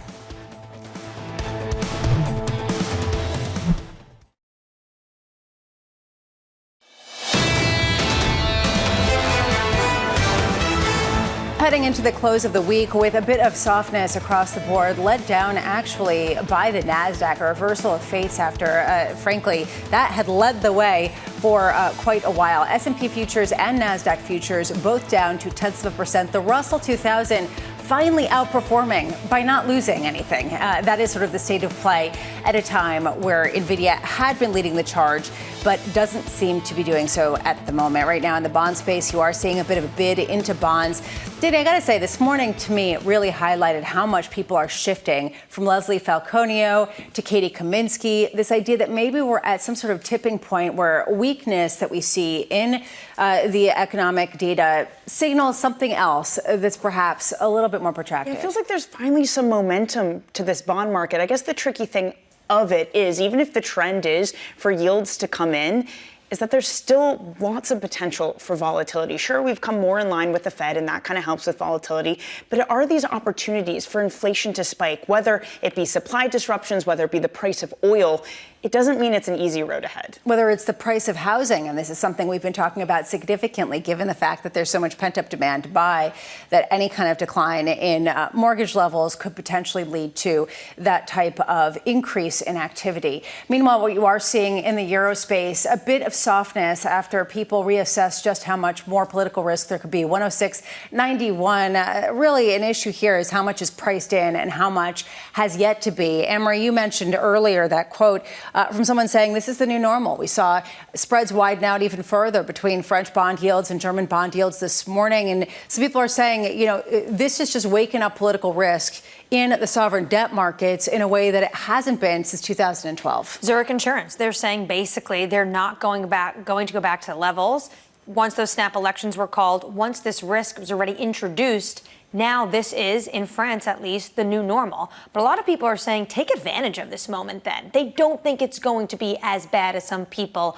are suggesting. So they say now's the time to position yourself. All right. Well, under surveillance this morning, more turbulence for major airlines. United flight returning to Connecticut Airport after losing a part of a liner from inside an engine cover. The FAA saying it will investigate the incident.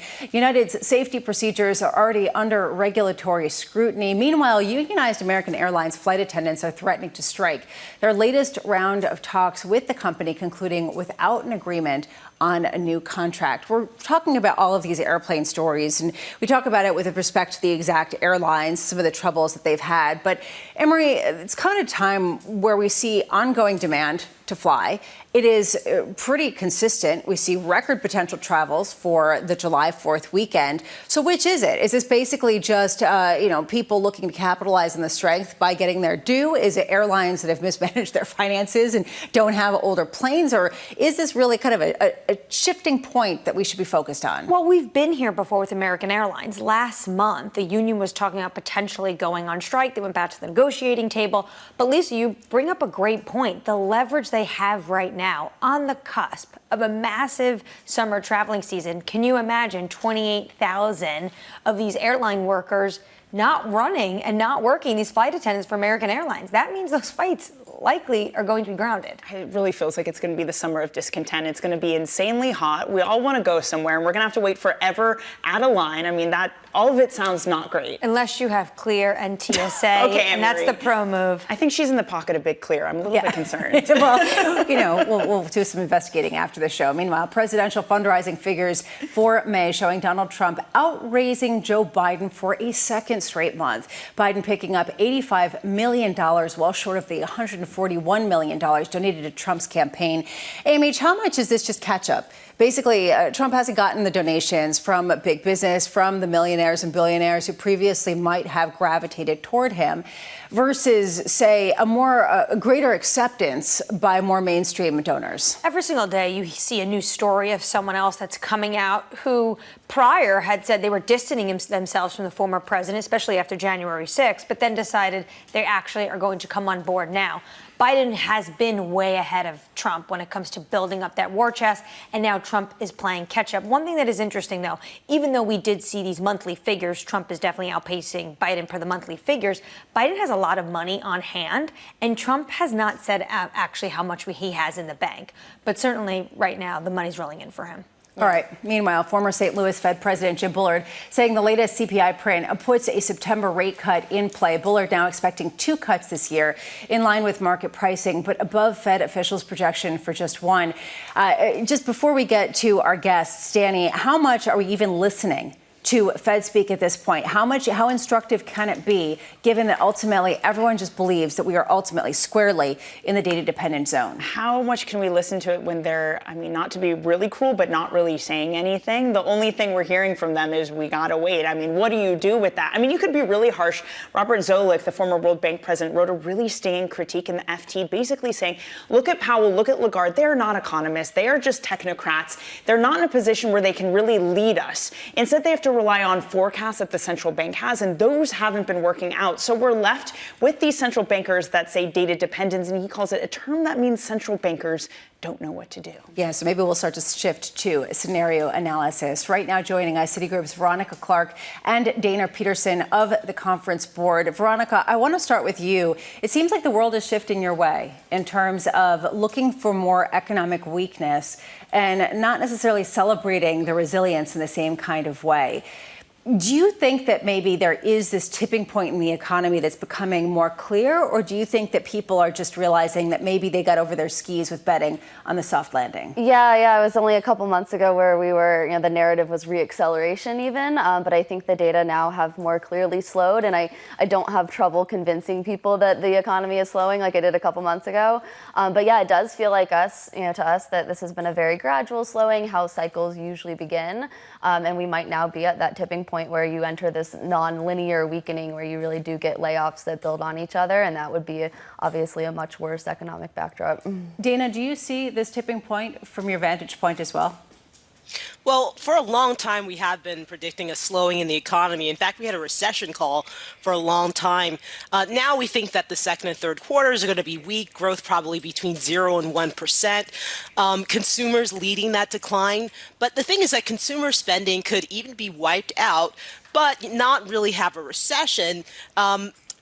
Or even a bad recession, because most consumers are working. The labor market is doing quite well, wages are elevated, and businesses, according to our CEO confidence survey, are not looking to let go of workers. That is a key factor that's going to keep the unemployment rate low, even if we do see some layoffs on the margins.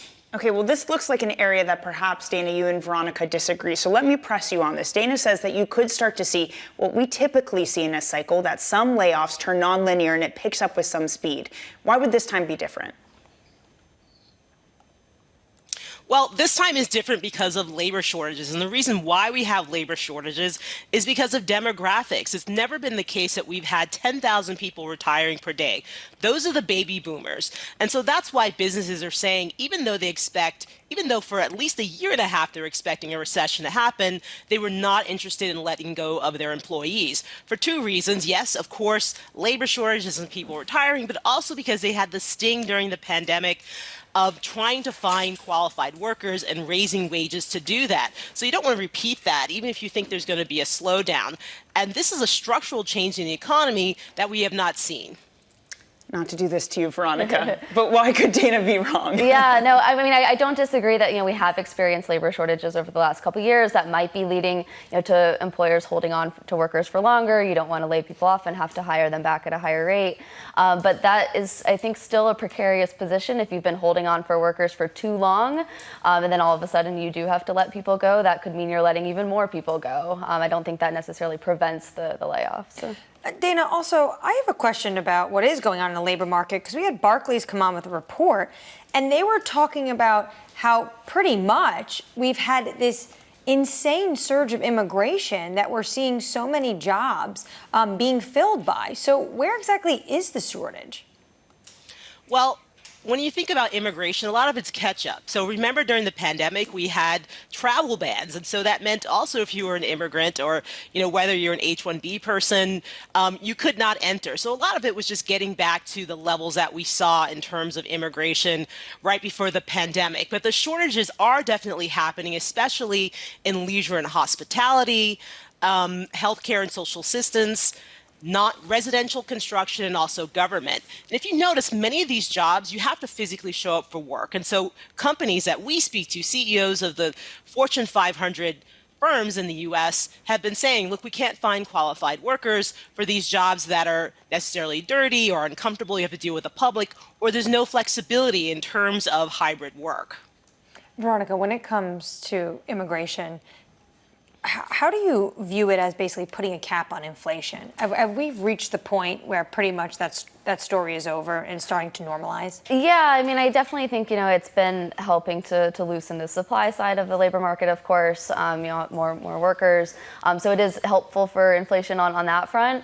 But immigration is a boost to both supply and demand. I mean, those are people who are going to, buy goods and need housing. So it's not so clear what that does to inflation. It is probably overall a disinflationary force, but not necessarily a big one. Let's dig into this. And I'm glad that, Emery, that you brought up the Marc Giannoni report from Barclays. He was talking about how, honestly, it's counted for about 3/4 of all job creation so far in recent years, the immigration flows. To me, this is sort of shocking. And I'd love both of your takes. Veronica, I want to start with you, this idea of, is this the right kind of job creation that's going to really create a sustainably and stronger economy versus filling in gaps and doing it on the cheap in a way that maybe makes people understand why, even though we have a good labor market on the surface, people seem so dissatisfied? Yeah, I mean, I don't think the immigration story is necessarily one that's going to last with the strength that we've experienced the last couple of years. I don't think we're going to have such strong immigration maybe 5 years from now. And it's not so clear, that these workers have been hired at lower wages. We still see average hourly earnings something like 4% year on year. So there hasn't been this big disinflation in wages. But yeah, it is probably partly adding to that. Well, but this also, Dana, something we were talking about with Marc Giannoni of Barclays, this idea of how much can we really understand the numbers that we're seeing for the labor market as being strong if they are very different than what they've been in the past, if the jobs being added are new people coming to the country and don't account for job mobility, also don't account for how much this economy has grown and how many more people are in the labor force when you start to talk about just absolute numbers. How much is the view that we have of the labor market overly rosy based on just historical comps that are no longer valid?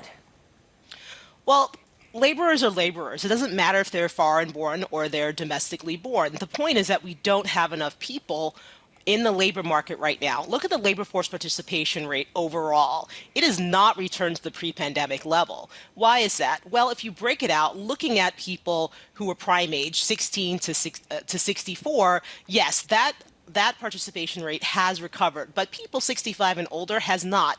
There are people exiting the labor market. So immigration certainly is going to be, continues to be, and will be an important solution to addressing the fact that we're losing workers hand over foot to retirement, but it's also getting those domestic workers out. And certainly when you look at the wages, the wage gains that we're seeing, they're in goods. So those are the types of jobs where many people who are immigrants might gravitate to, and those wages are still rising very aggressively. And even among services, wages growth has slowed, but it's still particularly elevated relative to the range that we saw pre-pandemic. So I don't see an issue with the types of jobs that people are taking, whether foreign-born or domestically born. The point is that they're working, their wages are elevated, they're getting income, and as Veronica said, these people are going to be consuming and spending. They're desiring the same things that domestic workers are. And it's a structural thing you're talking about, Dana. You said that there still aren't enough people to fill all of the jobs. So when we're talking about this world of trying to bring inflation down, waiting to see if there are cracks in the labor market, is it waiting for Godot? Do we need to get used to something a little bit more uncomfortable because there are still persistent supply issues?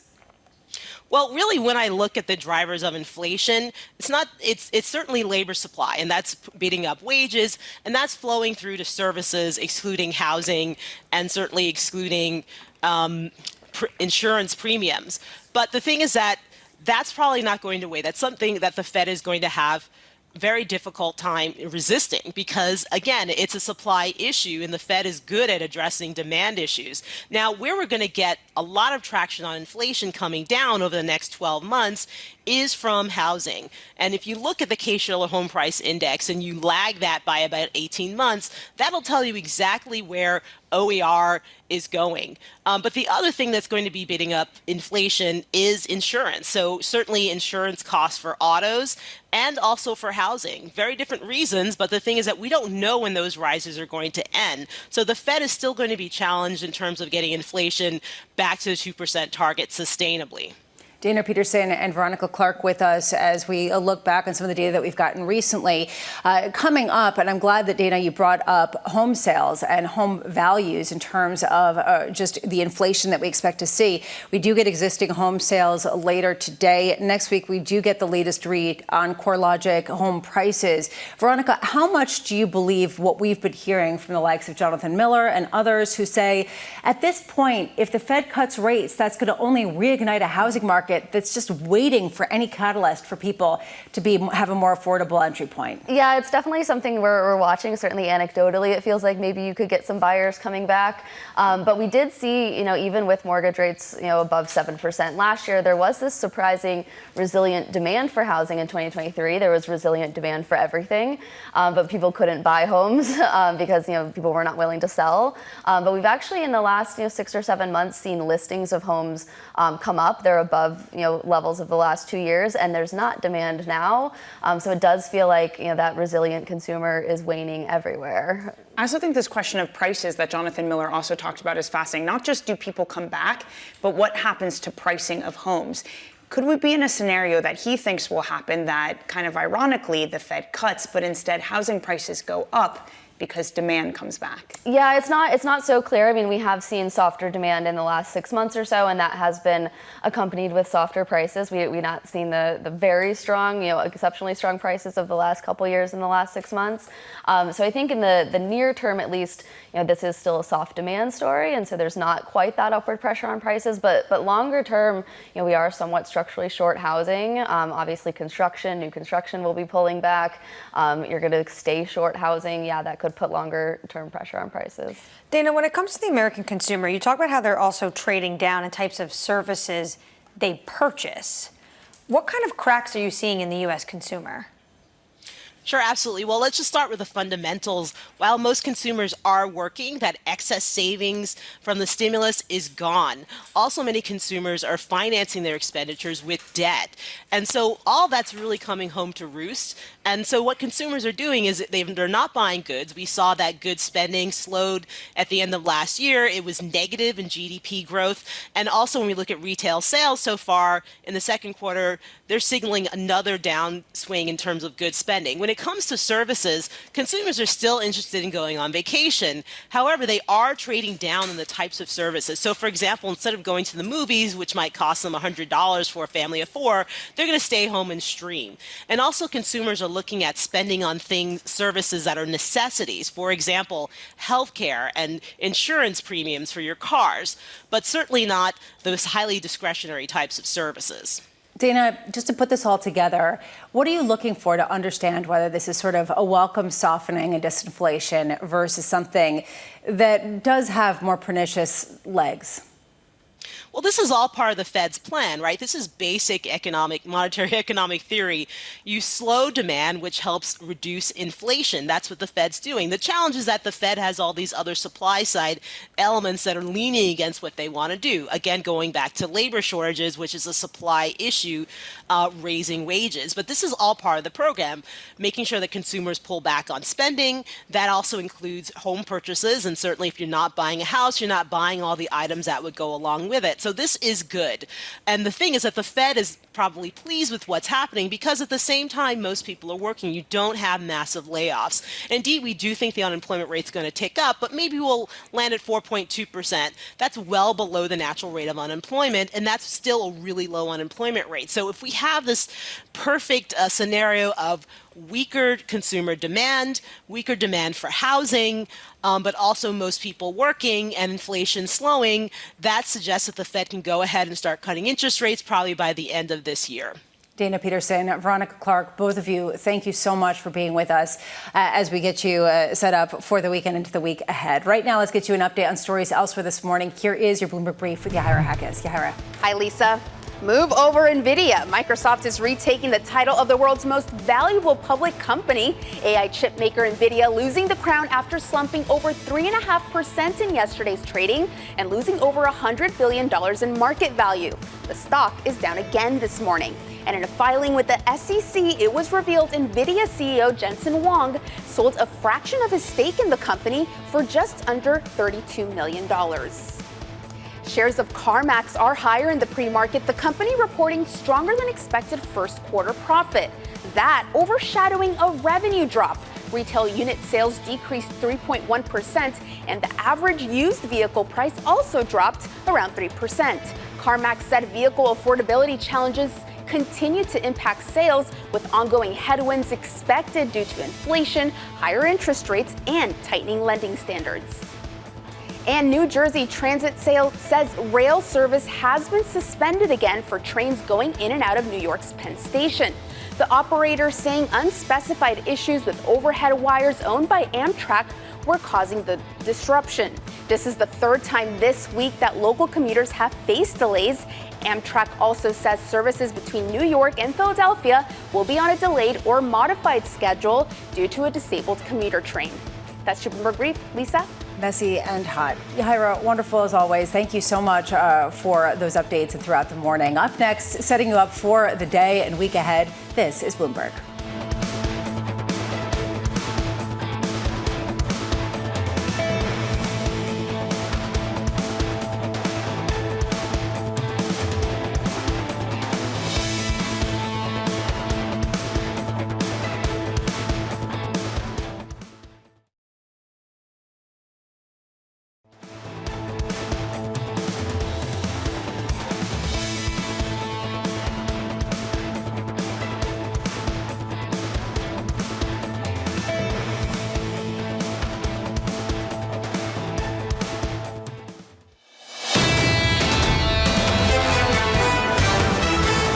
Counting you down to the opening bell, here is the trading diary for the week ahead. S&P Global PMI data coming out at 9:45 a.m. and then existing home sales at 10 o'clock, which should be interesting given all the discussion we've had throughout the week on that. Monday, the Fed's Mary Daly and Chris Waller speaking. Tuesday, consumer confidence. Wednesday, new home sales. And Thursday, durable goods, plus another round of jobless claims. So, honestly, to me, when I take a look at what we heard from today, a lot of it was kind of this typical tipping point, inflection point that people aren't willing to sort of lean into. Danny, what's your final takeaway? I think that, but specifically for the consumer. I mean, we had the retail sales data this week that I think showed some more weakness than some folks were expecting, but also what we're hearing from companies. I mean, Data Peterson said it there, that instead of going to the movies, people are staying at home and streaming. We heard it in Kroger's earnings yesterday that budget shoppers are coming to them for the first time in a long time.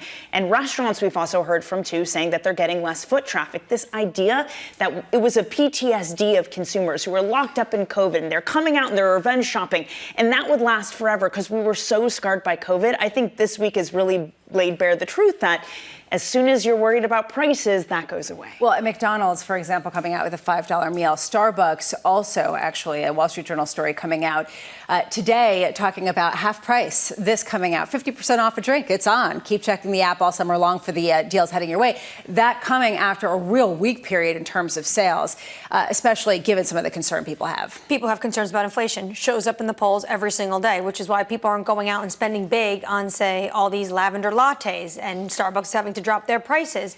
But that's why I'm interested in the politics going into the weekend, because it feels like it's the final calm of a weekend before the storm. The debate takes place on Thursday, and Terry Haynes said earlier to us this week that this is going to be both candidates trying to frame the next few months before November 5th. So what are you looking for with the debates?